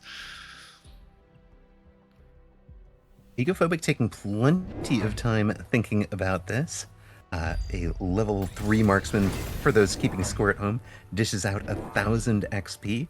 So yeah, enough for a hound to level up. Not quite enough for a Mustang, but you know, it would take this one from 242 hit points to leveled up immediately. Yeah. Just about enough for a sledgehammer until they reworked the XP when they reworked the unit. Interesting use of photon here. Getting it on round 3, yeah, like that's pretty good. Like he comes back in 3 rounds. You're probably gonna get it again. Comes back on 7. Yeah. 7 and 11 if this game goes really long. Yeah, around round 7 is about when you want the photon anyway, as well. But it's gonna help him keep the tempo up here. Although we have armor on hounds, which is gonna do well in blocking these fire badgers. Oh, but we have the crawlers on the side. I totally missed that. I was zoomed in. Crawlers get that tower, and with that, the fire badgers can penetrate through the armor, dealing enough damage to grab that round and actually do a lot of damage. Arptorious down to 2,300 hit points. Shield stands. Lot of value out of that shield for Egophobic. Egophobic is free to take this improved, I was going to say improved range. He don't really need to, I guess, in the headbutt, but being that it has so much health to work with, can take those economy cards. But yeah, goes for that risk, actually. Going for the tempo play with that Vulcan drop. Keep the pressure on. No mercy. I am going to say Arptorious in the armor on the Hounds, that only brings them up to 1,076 hit points. That does change the breakpoint. So 1,076. The Void Eyes do 1,060 with plus attack from tower. So it does change that to 2 shots. And they are going to brick the Fire Badgers for quite a while the Fire Badgers are locked on them. And the Void Eyes taking 2 shots. The only one that's really going to be punching through them are these level 2s that are at 2,100. So on the right-hand side, Egophobic should be winning. On the left-hand side, I think those Hounds are going to be a problem. Arptorious again is going for the Rhinos with armor. Actually, wait, just deploying them right in the middle there together? Kind of crazy. Oh no, the 2 towers are open. They're only level 1. Is leveled to level 2 in so many games, played around so many spells, the one time he doesn't. Oy. Does it matter though? These Rhinos are really strong. Well, I think this is going to buy enough time for the Rhinos to go down. There it goes. And that one has haired off to the far left. Got its own tower. I'm getting a tower. Screw you guys. I'm going to go get a tower.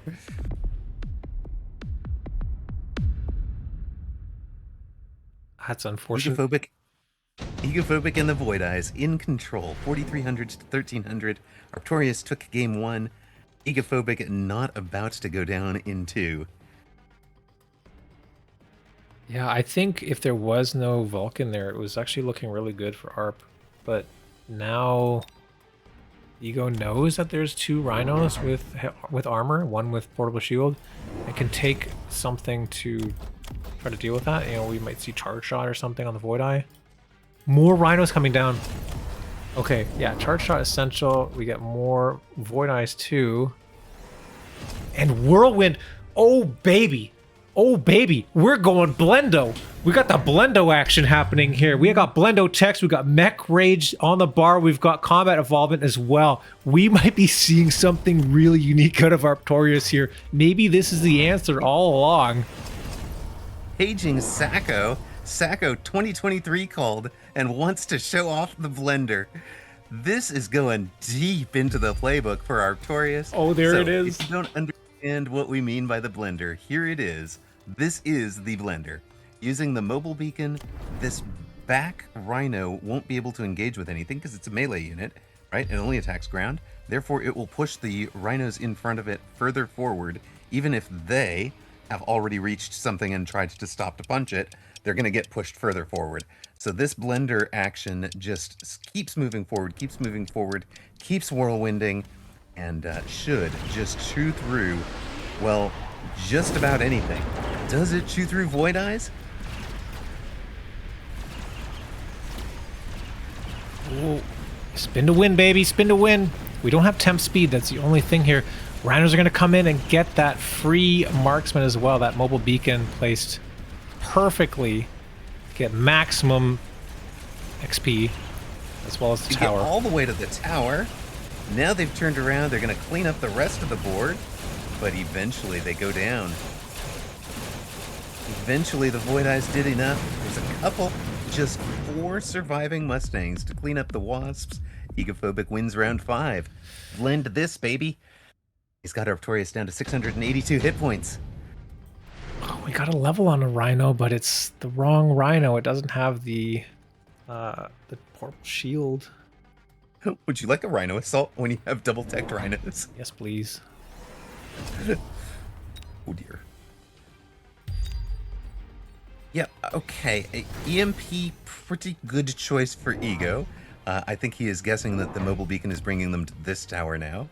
Arptorious preempting the electromagnetic impact with a photon Farseer. Much cheaper if you need to bring Photon in to a game to do it on a Farseer. And we might have just noted. Sorry, we might have a really interesting choice here. An interesting sort of interaction in that the Void Ice are now in the air with aerial mode, which you think would be good, right? Rhinos can't hit up, but now they're not in the way of the tower. And the Rhinos are going to be able to just walk a lot more freely to get to where they're going. There's almost nothing in the way now, right? With this beacon, there's just one Fire Badger in the way. Everything else is in the air.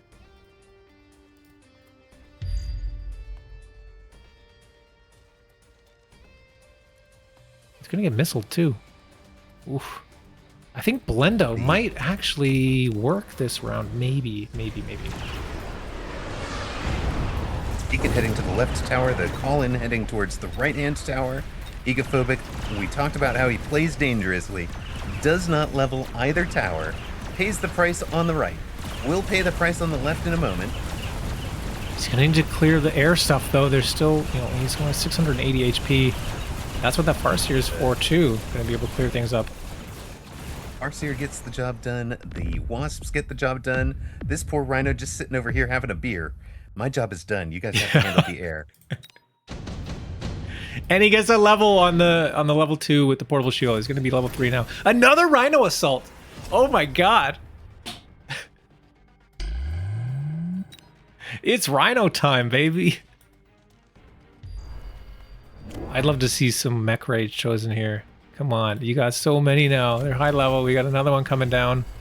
I like this play on the left side here too. We're going to deploy that crawler, tank that missile, so that Arptorious is going to think that he's safe. But then that Rhino's going to come down after that missile pops. It's going to get to that tower. Maybe we're going to see the Blendo on the right side this time. Just keep him guessing. Ego dropping the oil, but that is not going to work the way that you want it to, because you are going to light your own oil on fire there, sir. Fire Badger, there's just no way to sell them all or get them all out of the way. They are going to light it on fire. Can't really slow the Rhinos with oil if you have put it in flames. Yeah. Yeah, I know. Typically, you'd want to see power armor with Rhino so that it doesn't get slowed down. But in this case, because it lights, yeah, it doesn't matter. It's great. 6 Rhinos now, and another one coming down on the left side. Photon is still available for Egophobic. I'm not sure if that really helps much. Is still not leveling the tower. Has upped everything to +2 damage, +2 attack, and taken range and speed. Just speed for Arptorious. Here we go. Blendo getting in there. Those Fire Badgers stand no chance. Tower on the right goes down. Tower on the left going to go down shortly soon as well.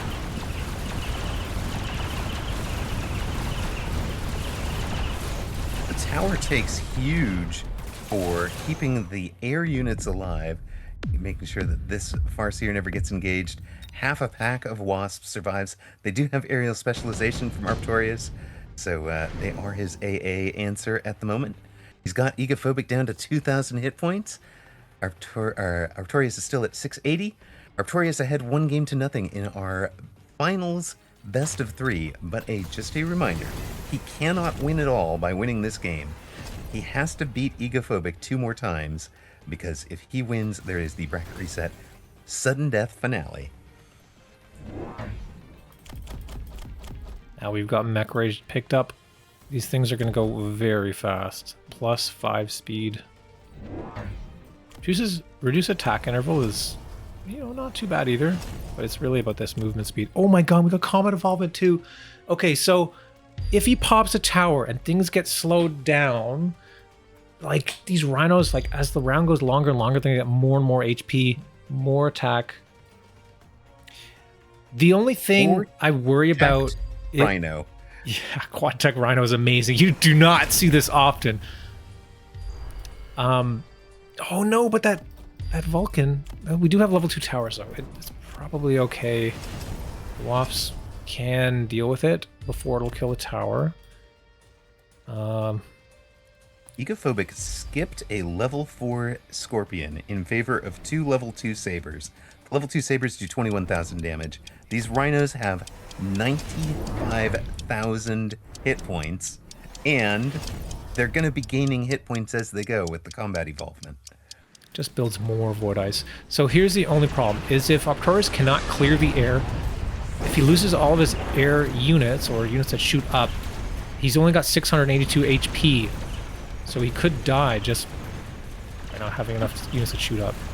Tower goes down. 7 Void Eyes packs survive. Our Egophobic wins. That's the win condition. Yes. I don't see it. I don't see it. It's not happening. Well, I mean, see, they get in front. Still whittling him down. 4 surviving Rhinos, with the healing coming in pretty clutch that round. Drops Ego to 1,000 hit points. Javelin! Oh my god, you don't want to see this. Pack. Actually, is the right Javelin the level 3 Wasps? It could be, honestly. Because, yeah, you just got to clear the aerial. The ground is dead. There's nothing that can kill these Rhinos. We're going to see an amazing dodge out of Arptorious. Trust me. He's going to dodge through. Oh, yeah, there it is, baby. I called it. I called it. They're so fast. Like, you cannot hit these with the Javelin, to be honest. You got to get pretty lucky. They're moving 24 meters per second. Yeah. Right? They will clear that. Even the trailing. And the trailing guy won't die, even if it gets hit. He's got 130,000 hit points now. Because Arptorious has taken defense enhancement too for extra hit points. And at this point, Arptorious just buying more Wasps. That is what I need back here. Yeah, the problem with this dodge, though, is they're not running towards the tower. And without the tower debuff, there's more time for these Void Eyes to do damage. So maybe this Giga Brain dodge might end up actually backfiring? The level 4 Wasps are going to get out in front of the Rhinos, right? Yeah. And die to the Mustangs. Yeah, this dodge is way too far. You need to go over only a little bit and then to the tower. Or just straight to the tower. Tiny little L. Maybe okay, a J. Well, fingers crossed. Come on, Blendo. Let's go.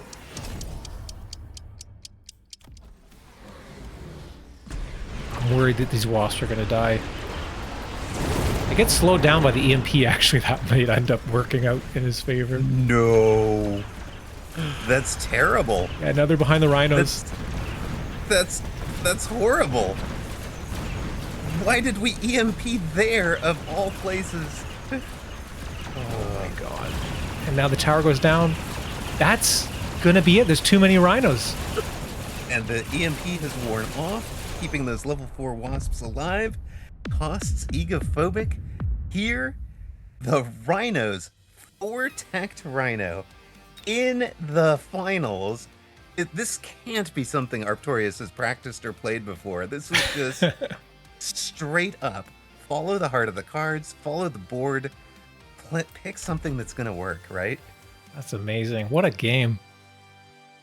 Well done. For those of you cultists at home, it is a cultist game, Rhino and Wasp, paired together yet again. Now, reminder.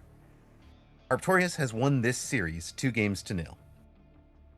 That has triggered our bracket reset.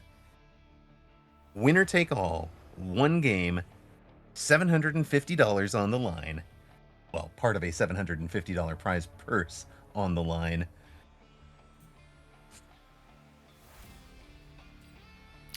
Yeah, it all comes down Glory to this. to the swarm. It all comes down to this one game. Like I said in the start, I was like, oh man, I think we might be going the distance. And on every single game, and here we are. It's now after midnight 10, here. Though.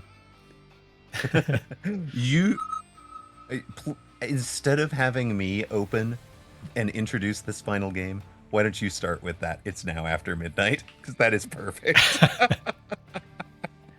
No, you've been doing a great job. I am going to take a moment to grab some water. Okay.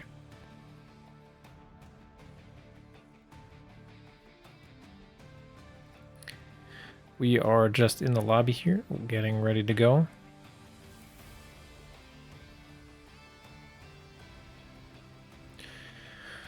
Yeah, so I guess I can read another couple questions here while we wait. What's going through Egophobic? Let's read his stuff here. So one of the questions we've got is, I was definitely shocked to hear you beat Odyssey 2-0. Definitely a huge upset. What do you feel like is working? Do you feel like you have an edge with those players being Meg 1 and you not finding footing in that stage? And Egophobic's response was, I definitely don't feel like I have an edge. However, I think that those really high MMR players are actually easier to play against than 1900s because players are very, very predictable at that range. You can easily surprise people with something that they are convinced and confident is bad because they are so good and they obviously know what's good and what's not. I do think especially Odyssey was not playing his best against me that set, and the matches today I just got lucky. Reminder, this was from last week's matches. With starter pack matchups in game 2 and made the correct reads and at the right times. Now we have a question, follow up.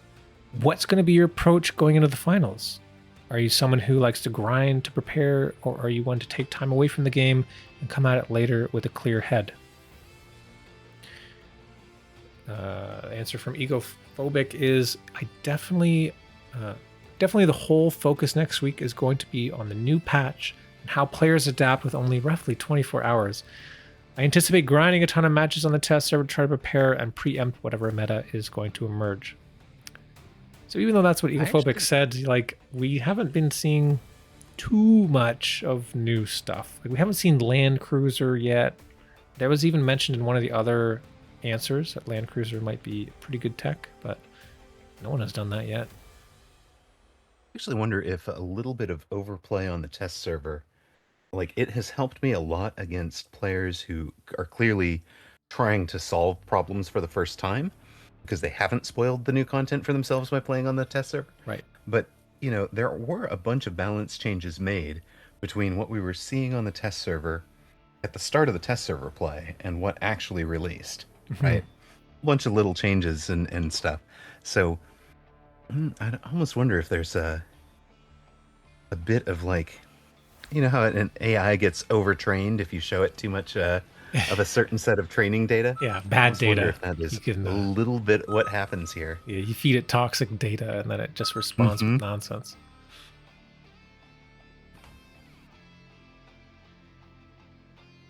Another question for Arptorious. How do you anticipate the new patch disrupting some of your lines? Have you played the beta for the upcoming season? If so, are there any anomalies that stand out to you as your favorite? And Arptorious responds, I have played a bit on the test branch. The new Fortress Tech Solid Shot, Arclight Shockwave, and Wraith Landcruiser Tech do have the potential to make things a bit interesting. I've had a ton of fun with Mechanical Evolution Anomaly.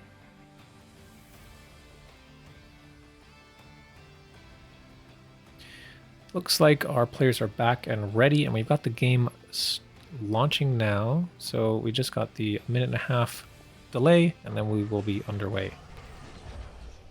I am going to preemptively snooze ads. Welcome back to those of you who saw ads during that break.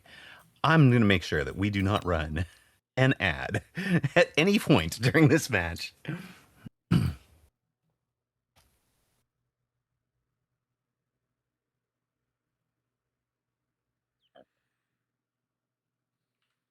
And you are taking over the intro for the final.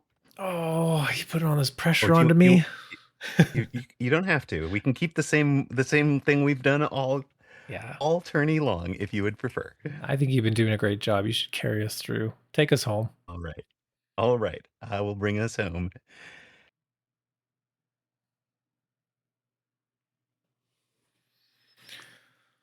Ooh, these players, like, everything on the line now. This is the final game. Probably very anxious. It was Ego, I believe, that requested a 5-minute timeout there. Just get his head straight before coming back into this final game. Let's see if it makes a difference. As is usual on our Twitch channel, we've got the channel point predictions open. Good luck in your Gamba, folks.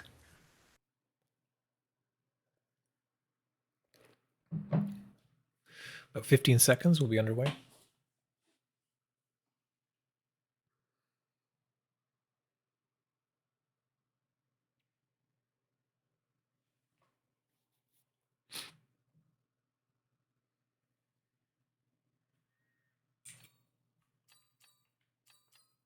Welcome back to a snowy Mechabellum Stadium for our final match of the Mechabellum Mini Masters Circuit 1. Full stop. It is after midnight on the East Coast. Egophobic won the first series between these two, 2-1. Arptorious won the second series between them, 2-0. That sets up a winner-take-all bracket reset, sudden death overtime finale.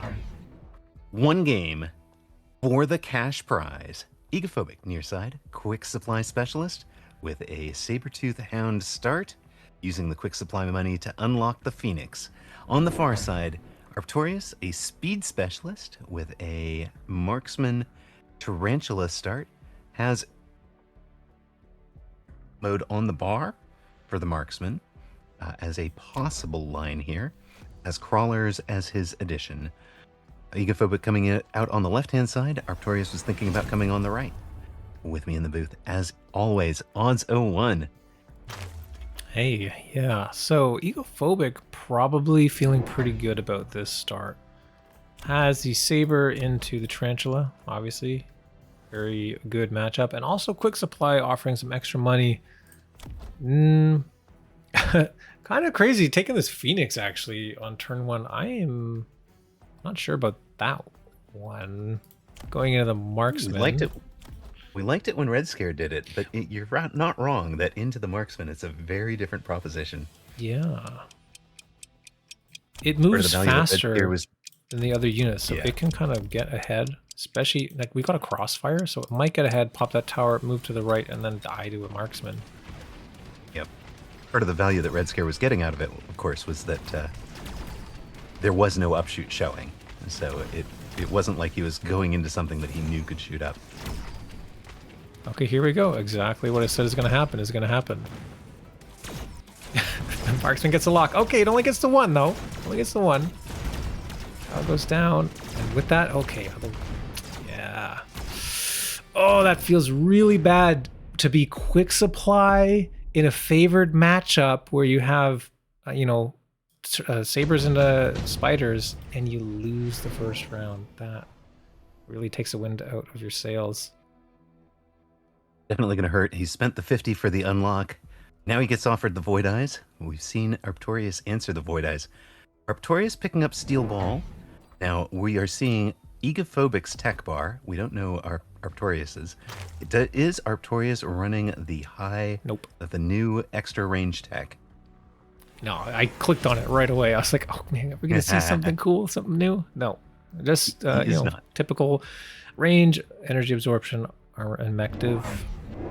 Oh, doubling down on the sabers. Saber on the right. Saber hound can be pretty good here. Betting that Arptorious is not going to. Stormcaller? Oh yeah, Stormcaller. Yeah, Stormcaller's good. Stormcaller's good into Tarantula. Tarantula is like when they have range. Actually, we're getting range on round 2, which is crazy to me. That's very fast. But Tarantulas stay still when they shoot. Stormcallers do very well against that. They're a big target, so they usually get most of their missiles to hit.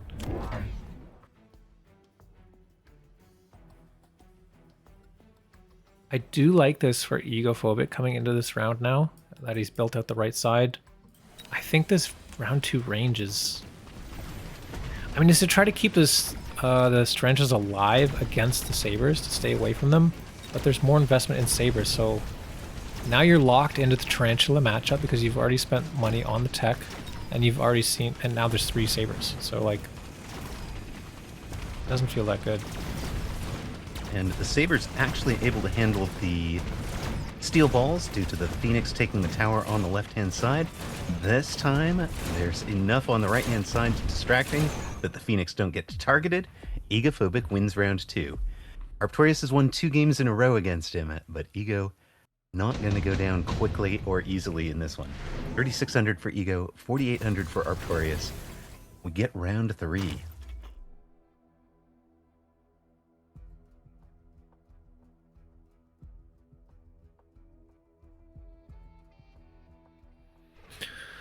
Quick skip from Arptorious. Berserk Rhino, have never ever seen anyone take this card, but I wonder if that's ever something you can pick now with the new Rhino tech. It might be something to consider.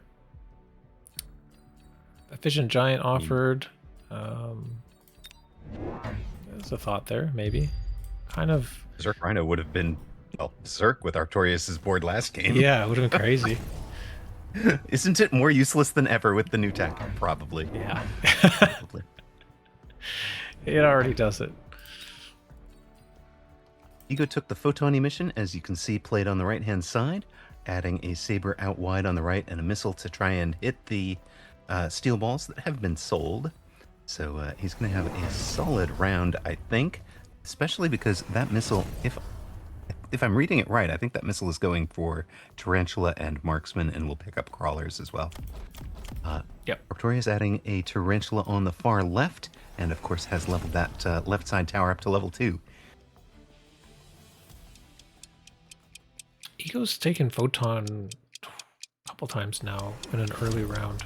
Round 3 or so.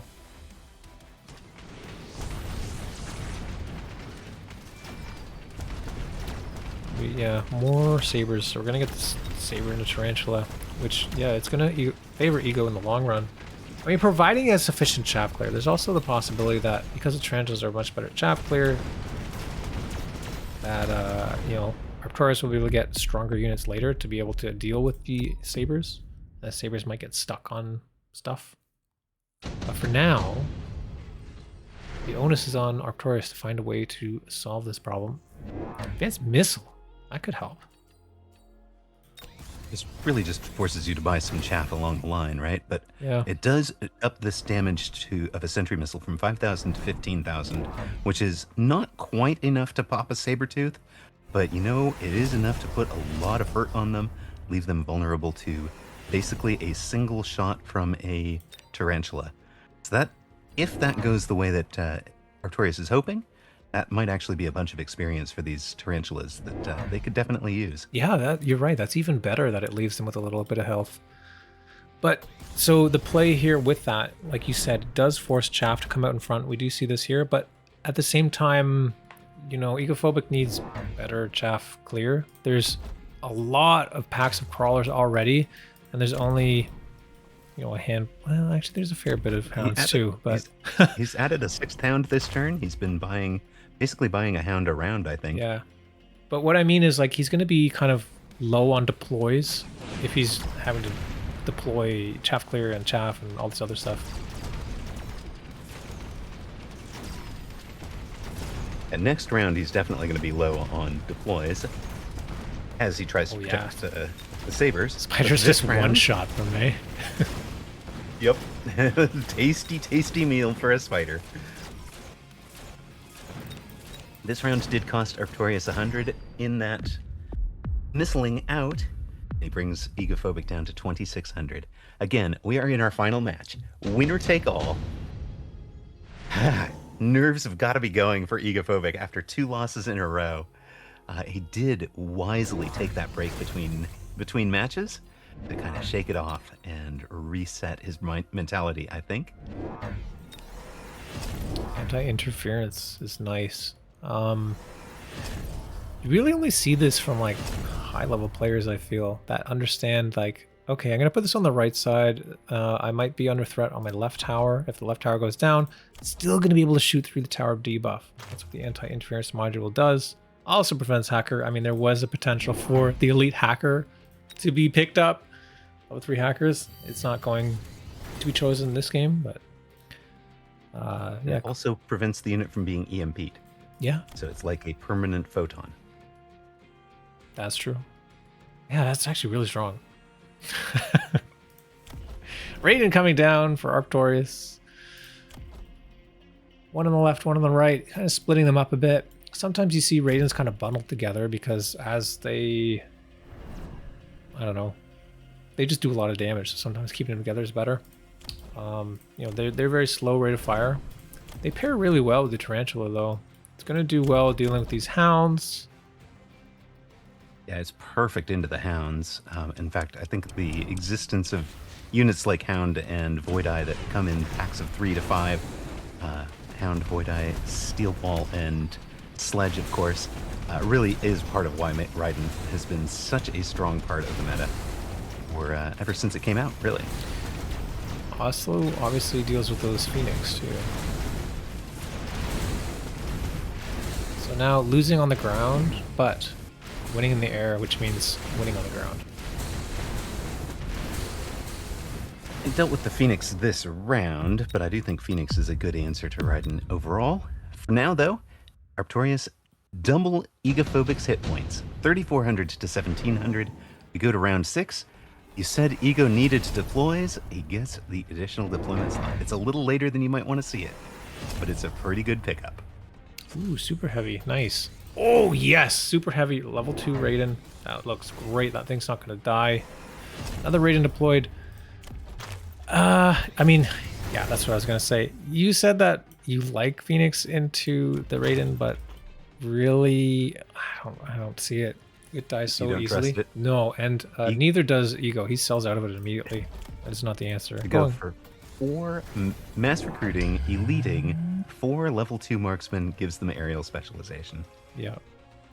Knows right away this air threat out of Arptorious is very dangerous if it gets out of control. We saw a level already picked up there. Needs to be answered right away.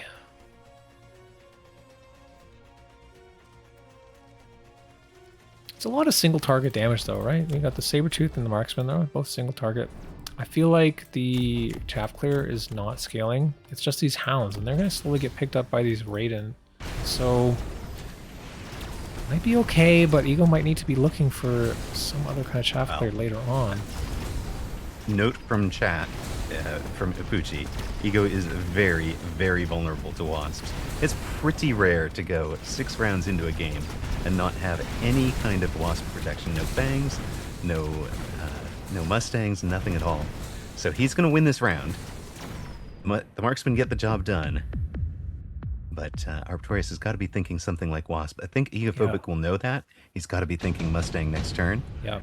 Needs to cover his outs. Oh my god, I guess a wasp drop too. And that's also going to signal to Egophobic, just in case he wasn't thinking about it. Hey, wasp is a possibility. Yeah, it's definitely... The problem is, none of the other cards answer the wasp very well. So he's going to have to take his own wasps. And it's basically going to have to be range and aerial spec on them, I would imagine, on Ego's wasps.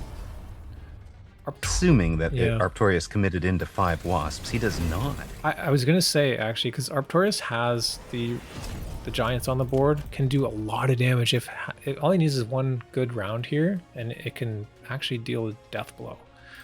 Yeah, I wouldn't be surprised to see a whole ton of wasps, but we don't. Ego's certainly thinking it through, right? Is this a turn to throw down triple Mustang? He does elite recruit them, so rethinks it for a sec.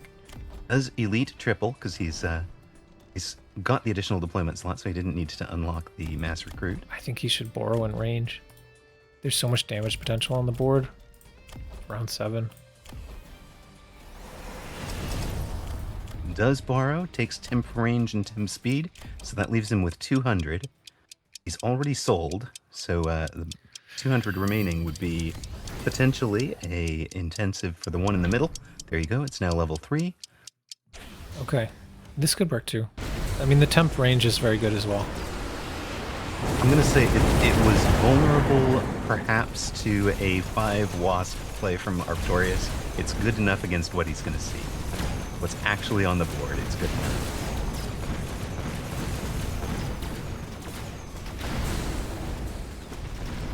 It's a close round on the ground, but eventually it breaks Egophobic's way. That's going to let the marksman clean up. He wins round 7. Our sudden death game is down to its last 3,000 hit points. 1,700 for Ego, 1,269 for Arptorious. Any round could be the finale, and you get a nuke. Wow. The series is going to come down to a nuke. I said at the very start of this cast, when we first looked at Arptorious's Phoenix Bar. We talked about the importance of having a way to play around a spell, how powerful the spells are. It is the weakness of Raiden. Yes. There's nothing in its tech bar that can play around a spell. The only thing you've got is a mobile beacon. Arptorious bows to that. He's got to get out of the nuke radius. Has the correct mobile beacon to get out of there. Yeah, this is great. It's good. Also, we already have oil on the left side. It's going to be ignited. So these Raiden, they're going to be moving over to safety. It's... Yeah, oh man. I don't know how this is going to turn out. This is crazy. Ooh, thinking about maybe putting the nuke somewhere else? No, just repositioning it a little bit. Because moving out of the way with that beacon. He's running away. Yeah, he's going to move forward a bit. He's running away. He wants it further up. More of Ego's units will have moved forward out of that shield bubble. The shield is correct for if Arptorious was still pushing. It's not correct for with Arptorious running away. And Arptorious's nuke was also correct for when he was pushing, but not correct for the mobile beacon play. So good job coming back to reposition that. Is that going to be enough? Is that going to be the decisive piece for Arptorious to claim a title? Hold on to your butts.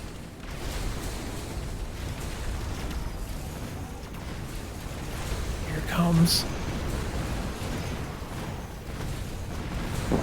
Huge damage, huge nuke on the right, left side. All of these Raidens are still alive, dealing damage. There's some marksmen shooting, but they are getting a bit targeted. Oh, but the tower goes down. There's some units through that smoke. Managed to get that tower. Through the smoke. The Saber, the marksman, the level 2 hound, and a couple of surviving wasps. Enough for Egophobic, not just to survive and tank it, but to come through and to take the round. But not the match. 484 hit points left for Arptorious. 1,700 left for Egophobic. Ooh, rhinos. Sandworms. 2 squads of sandworm. It's everybody's. It's all the units we've seen star all night long. The rhinos, the worms, the void eyes. We're gonna see rhinos against worms.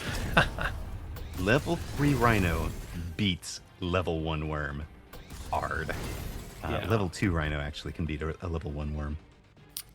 And the Raidens are gonna get stuck on the rhinos too. Ego does not run the new rhino tech. He's just running the old bar. Does run Final Blitz, so these things could pop for 66,000 damage if you knew that you needed to take down a sandworm that you weren't otherwise getting. We have chain on Raiden. It's pretty good. That came in last turn. Yeah. Yep. Okay, fair enough. I mean, the right side looks good, even though the worms, like, sure, they might get beat up by the sabers and potentially the rhinos as well. They do have Mechabellum. They're going to spawn more crawlies, which is going to keep these Raidens safe. It's a lot of Raiden. This could go either way. The game might end this very round. I think I'm going to say this goes to Egophobic's chaff board. These deep crawlers, Yeah. I think, keep the worms on the surface. Yeah, I favor Ego a bit here too, but I never count out the Raiden. They're level 2. This one's got a super heavy. There's 3 level 2 of them. Like, it could be good. We'll have to see. Missile comes down, slows down that rhino right away.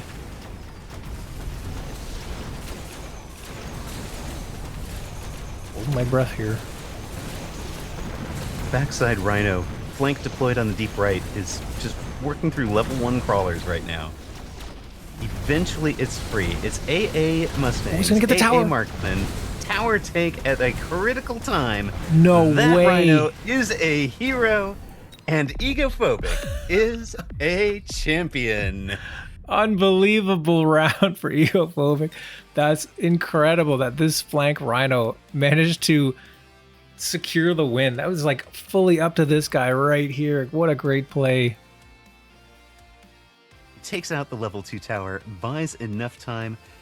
Arptorious had been steadily selling out of the wasps. Despite that, Egophobic had gone ahead and taken aerial specialization on the Mustangs. So really his answer to 6 double-teched Raiden is 4 marksmen and 3 Mustangs. Just get the levels in them, baby. The Sabertooth, obviously, good enough to counter the sandworms. and Egophobic is your Mecha Mini Masters Circuit 1 finale champion. Congratulations, sir. Arptorious, Congratulations. hell of a fight. Well played. What happens if this win gives him a big ego? Apucci, I love you, buddy. If any of you have not, please do. Please do give Apucci a follow. The man is he is a legend at the game. It's been fun, Odds. It's been real fun getting to work with you. Yeah, likewise. I'm going to ask real quick if Ego can come on for a chat real quick. Absolutely. All right. Can we bring him into the room here for a little interview? Not sure if we have permission or if you have permission on Discord. I don't think I have the perms on that. Maybe we can go to the general room. Oh, okay. We jump up to the Mecha Mini Masters General. Maybe Egophobic will be able to join us.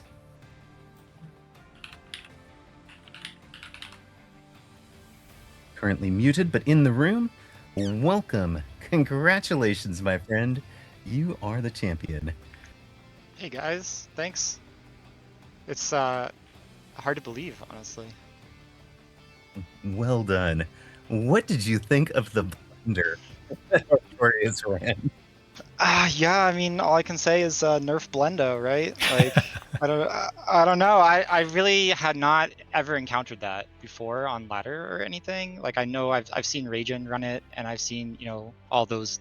I call them the Rhino Bros, or at least that's what I think of them as. You know, like Spade, Roxas, Ragin. You know, they're always hanging out in Whoops channels and Cheese. doing stuff with rhinos. Oh yeah, Cheese. But yeah, I never really played against it. So like I thought that maybe like Void Eyes would be enough. And you know, I played a lot of Free For All where I just spam Void Eyes as well. Because that's a very popular strat in that mode. And it almost felt like a free-for-all game for a while, because like the AI, you know, if you're spamming an air unit, like the AI is just like running in at your towers, and you're just trying to like, shoot them before they get there and kill them. And I really thought that the Void Eyes were going to be enough, but clearly they weren't. And maybe I should have just like made a bunch of steel balls or something. I don't know. It's really hard to say. I don't even know steel balls can do the trick either. Yeah, I don't even know, like, I can't even begin to formulate an answer to that, because I just like have never played against it, you know what I mean? So I think, yeah, it was really tough. Yeah, I think the canonical, and Apucci did shout it out during the match, that you were offered the level 4 Scorpion, and just taking that and giving it double shot, I think was probably the best shot at it. Of course, it would go down and feed them more XP, so I can understand why you made the other choice. Ragin has played games against me where like he builds like 10 steel balls or like, you know, 10 rhinos or something, and I try to counter with scorpions, and there's just like so many of them that like the scorpions just like can't deal enough DPS. Like you think that scorpions, oh, they deal a lot of damage, but they shoot so frequently, and like the best, I mean, yeah, it's a high level scorpion from a drop. Like it could probably do a decent amount of damage, but if you're just like building more scorpions, like they're gonna be like tickling those rhinos, you know what I mean? And meanwhile, the rhinos are like charging at you, and they're gonna kill you in like 2 hits. Right, and they were moving at 24 meters per second. They close 100-meter range in 4 seconds. That's before the scorpion gets to reload and fire again. And then they have the new tech, so the longer they're on the board, the more HP and the more damage they do. The difference though is like typical Blendo usually has like power treads or power armor or whatever, so they can run through oil. But in your case on that board, you had the fire badgers, so the oil was immediately lit, so there was really no way to slow them down. Yeah, it was really tough because they had photon, and yeah, there's no way missiles were getting to them, and yeah, the oil lit on fire right away. It was, it was bad. There was so the very final round, we were thinking maybe the way to do it was just ignore the ground and just kill the air. And there was potential there. The rhinos dodged over, well, on our screen, they dodged to the right, the javelin, and then you used a EMP on the high level wasp. But if you didn't do that, then the wasps would have actually moved ahead of the rhinos and potentially died, and then they would have had less anti-air, and you only needed what, like 600 or something damage done. You needed like 6 or 7 void eyes to live, and you would have won even if you lost everything else on the ground. Yeah, it was a tough spot to be in for sure. Yeah, yeah, very stressful. How are you feeling though? Like, are you? I don't know. How much adrenaline have you got still in your body? Yeah, I mean, I was pretty much shaking the whole time I was playing all of those games. It's a totally different feeling when you're in a tournament and you know there's money on the line and you know you're trying to do your best. And it can be tough. I feel like I also end up taking lots of time when I'm like under pressure and I like overthink all the things and then I make all the decisions in the last few seconds, which is not normally how I play, right? I normally play a lot more confidently. And but I think it paid off, right? I think that more careful attention to the games enabled me to make the correct reads at the right times, which is really important in high level play. And yeah, Void Eyes are really strong. I don't know what else I can say about that. Well, let me ask you 2 questions but they're very related, right? One is, did you feel like coming into the final against Arptorious, you've just had like an hour off that you're not getting to play? Did you actually feel like you kind of came in a little bit cold or a little bit out of momentum for that?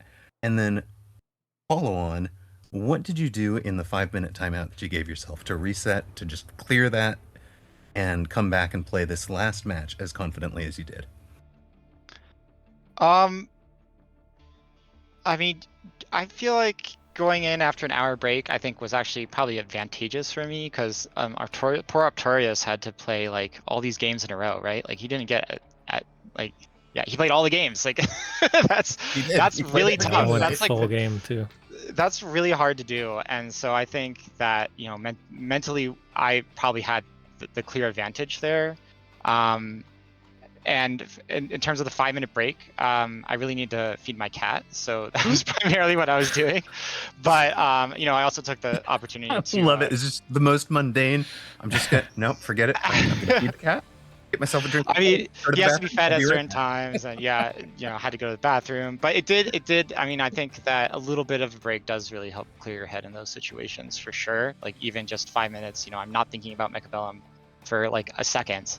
Kind of allows you to come back in with like a fresh mentality, because it is tough when you get beaten over and over. It's hard to play confidently, and that can really impact how well you do and your decision making, and how aggressive and bold you play. So yeah, I do think that mentality is super important. I could definitely tell. So as you mentioned earlier, like you were trying to, I guess, like solve your weaknesses and whatnot. And in the earlier games you were playing, you often were like leaving your towers at level 1. You're leaving little opportunities and openings for your opponents to get in and do some sneaky, cheeky damage or flanks and whatnot. But as the series went on, you started to play a bit safer and play more safe and like covering your weaknesses and you say you have like more confidence coming into it. I think it's pretty obvious, like kind of watching your games there. You also chose the right rounds when you were maybe at a chance of losing to, for example, a wasp turn or something like that or whatnot. You would choose the correct turns in order to build the counter unit for that same turn that it's actually being deployed. So you're always covering your weaknesses better and better as the games went on. Yeah, I think that's the real advantage of running the same comp over and over again, like on the ladder, right? Like if you run Tarantula Void Eye 100 times, you are going to know what your opponent's going to do, right? You've played like every iteration of Tarantula Void Eye possible, pretty much, right? Like every board that your opponent, like when your opponent plays their board, you're like, oh, I've seen this before. This is what worked last time. This is what didn't work last time. And that enables you to know those kind of things, like, oh, I know this comp is weak to wasps at this point, right? Or like if you're playing a Scorp Sting, for instance, like you always have to keep in mind when are they going to play Abyss? Like, when is the Abyss coming out? I know they're going to play Abyss. When do I need shield wafts? When do I need, anti-air DPS? You always got to be thinking about that, because that's like the main counter to Scorpion Mustang, right? And same for Void Eyes. You're anticipating the Raiden. You know that your opponent wants to build a Raiden if you're in Void Eyes, right? So like, okay, I know how to counter Raiden. I've played against people who play Raiden and I've won, and this is how I've done it, right? So that gives you a lot of confidence as well. If I can ask you one further question, out of the new content, what are you the most excited about? In terms, like, are you looking forward to the Dimensional Rift? Are you looking forward to a specific new tech? Is it the graphical stuff? Is it the quality of life improvements? What part of this season 6 are you, maybe most juiced about? Yeah, I mean, there's so much stuff in this update. I think that the quality of life is fantastic. I think a lot of the techs are pretty underwhelming, in my opinion. The Wraith tech is obviously amazing, and I think the ball tech is really interesting as well. But I think most of the other techs maybe need some tweaking before they're used very much. A lot of them are kind of bad, in my opinion, especially if you're not playing standard. And I am excited. I love the Godless and Baron modes, which is kind of funny. I know Rooster was just playing this morning and talking about how he also loves those modes. Something about the pure strategy of like relying only on your units and your money, and that's it, that like really attracts me. I guess maybe because I was from a StarCraft background, and there's no RNG injected into the middle of a match in StarCraft, right? It's like both players have all the resources. It's totally symmetrical, and here you go. So yeah, those things are probably what I'm most excited for. Cool. I will say though, I do like the text the Rhino and the Steel Ball get, and you said maybe they don't favor standard so much, but I actually think those are kind of for standard, because if you deploy really far back, then they get more range, or they get more attack, or they get more defense, armor, whatever, not armor, HP. Yeah. I said if you're not playing standard, right? Like Well, I always not play aggro. right. So like if the Rhino tech and the Steel Ball tech and the Hound tech, like I'm never going to use those as an aggro player. Like maybe you can make a case for the Rhino tech, but I don't really see like the point, right? Like if they're gonna counter the Rhinos are going to be countered, and like a little bit of extra health isn't really going to make a difference. Right, I understand. Sorry, I misheard you. I thought you meant for standard, but yes. You really don't like the Hound tech? I thought it was pretty neat. I haven't used it. I can't imagine it ever being good. I don't know. The fact that it like goes away when you fire, I feel like Hounds, they run up, right? And especially if you're in an aggro position, half the time they're running up and firing immediately, right? Or they just fire immediately from where they are because they have range and they have like crawlers on the line. So like it's never really charging up, right? Like you're just always firing. The Hounds are firing and then they die. And then mechanically, it's plus 35% attack for every single shot, because they have longer than 1 second to reload. And okay, then, but I mean, you still rather take tech rage, right? It's about if you're running a any kind of crossfire, if you're in a 2v2, if you're in a 4-player free-for-all, they've got travel time. Oh, sure, yes. And 2v2 and free-for-all, I'm sure it's going to make some very interesting scenarios. I think that it's really only useless to you and it's not even useless then, in a headbutt. But even then, the plus 35% is enough to change the breakpoint with a crawler. Level for level, you just it's actually more than 35. It's 35 per second, but with Mech Rage, it's a 1.6 second reload time, I believe. So it's even further. Okay, so I guess maybe I'm underrating it. I don't know, because maybe it could be a good third tech is what I'm thinking, right? Like you already have range and Mech Rage, and like you want to increase your damage output even more, because oftentimes that is the problem with Hounds, right? Is that they aren't sufficient for chaff clear in rounds like 8+. And usually you have to have a secondary chaff clear unit behind them. Like I usually use Mustangs, for example. But if they could just dish out more damage more quickly, then maybe they could overcome that weakness. I don't know. Maybe I'll try them. Yeah, I You think guys have I think it's worth changed my taking a mind. look at. this discussion is basically just showing like, hey, you know, there's so much to explore in these new techs. We got a whole bunch of them, and we may even You've find got that very good, very experienced players who don't agree. It's perfect. Yeah, it's it's exactly great. where I want the game. We to haven't be. even talked about like the fort tech. Like, I don't even know if anyone's even really using that, adding range or whatever. Like, I don't know, I maybe think it's the Fort Tech something. could be good. Yeah. I really wanted to use the Wraith tech. I was looking for opportunities to play Wraith like all night and didn't I really was find them. surprised that we and didn't see it at all. I really wanted to do the Roomba because I think it's really good. Yeah. It's more of like a standard tech, I think. Like Yeah, but standard. I mean, also I feel like I don't know. I was playing some ball Wraith games where you just like take the Roomba right away instead of range, right? Because it gives you more range than range does.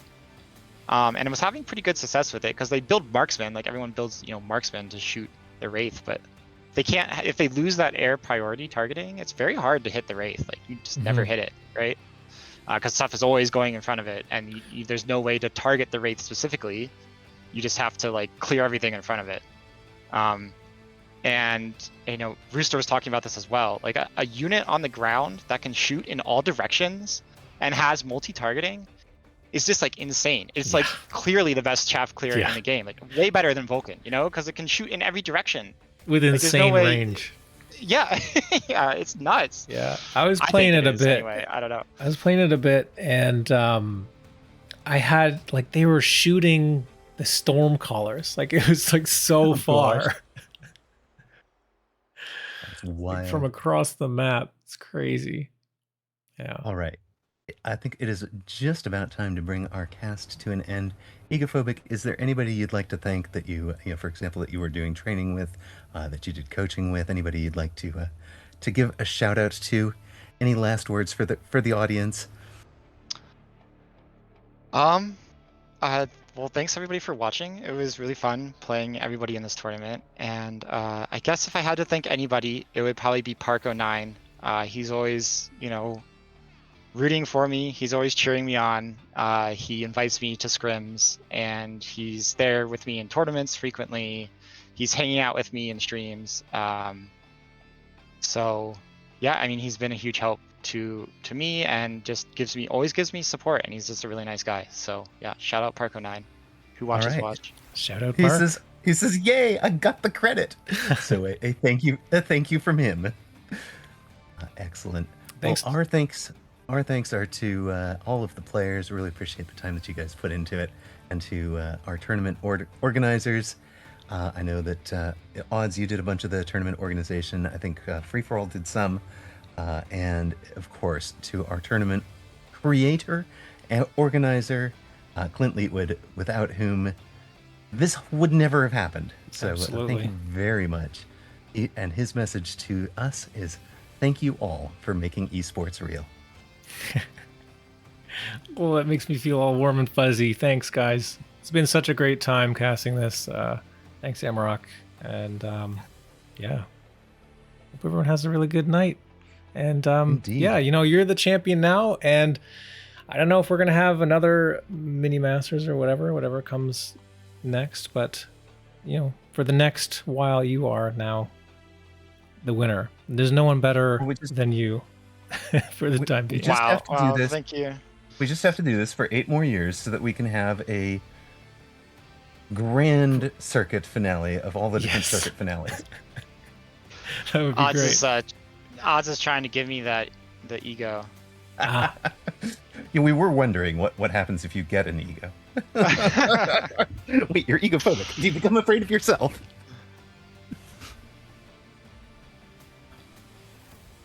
Yeah, that about wraps it up then. Yeah, thank you guys, everyone, for watching and tuning in. And yeah. Have a good night, everyone. Good night, guys.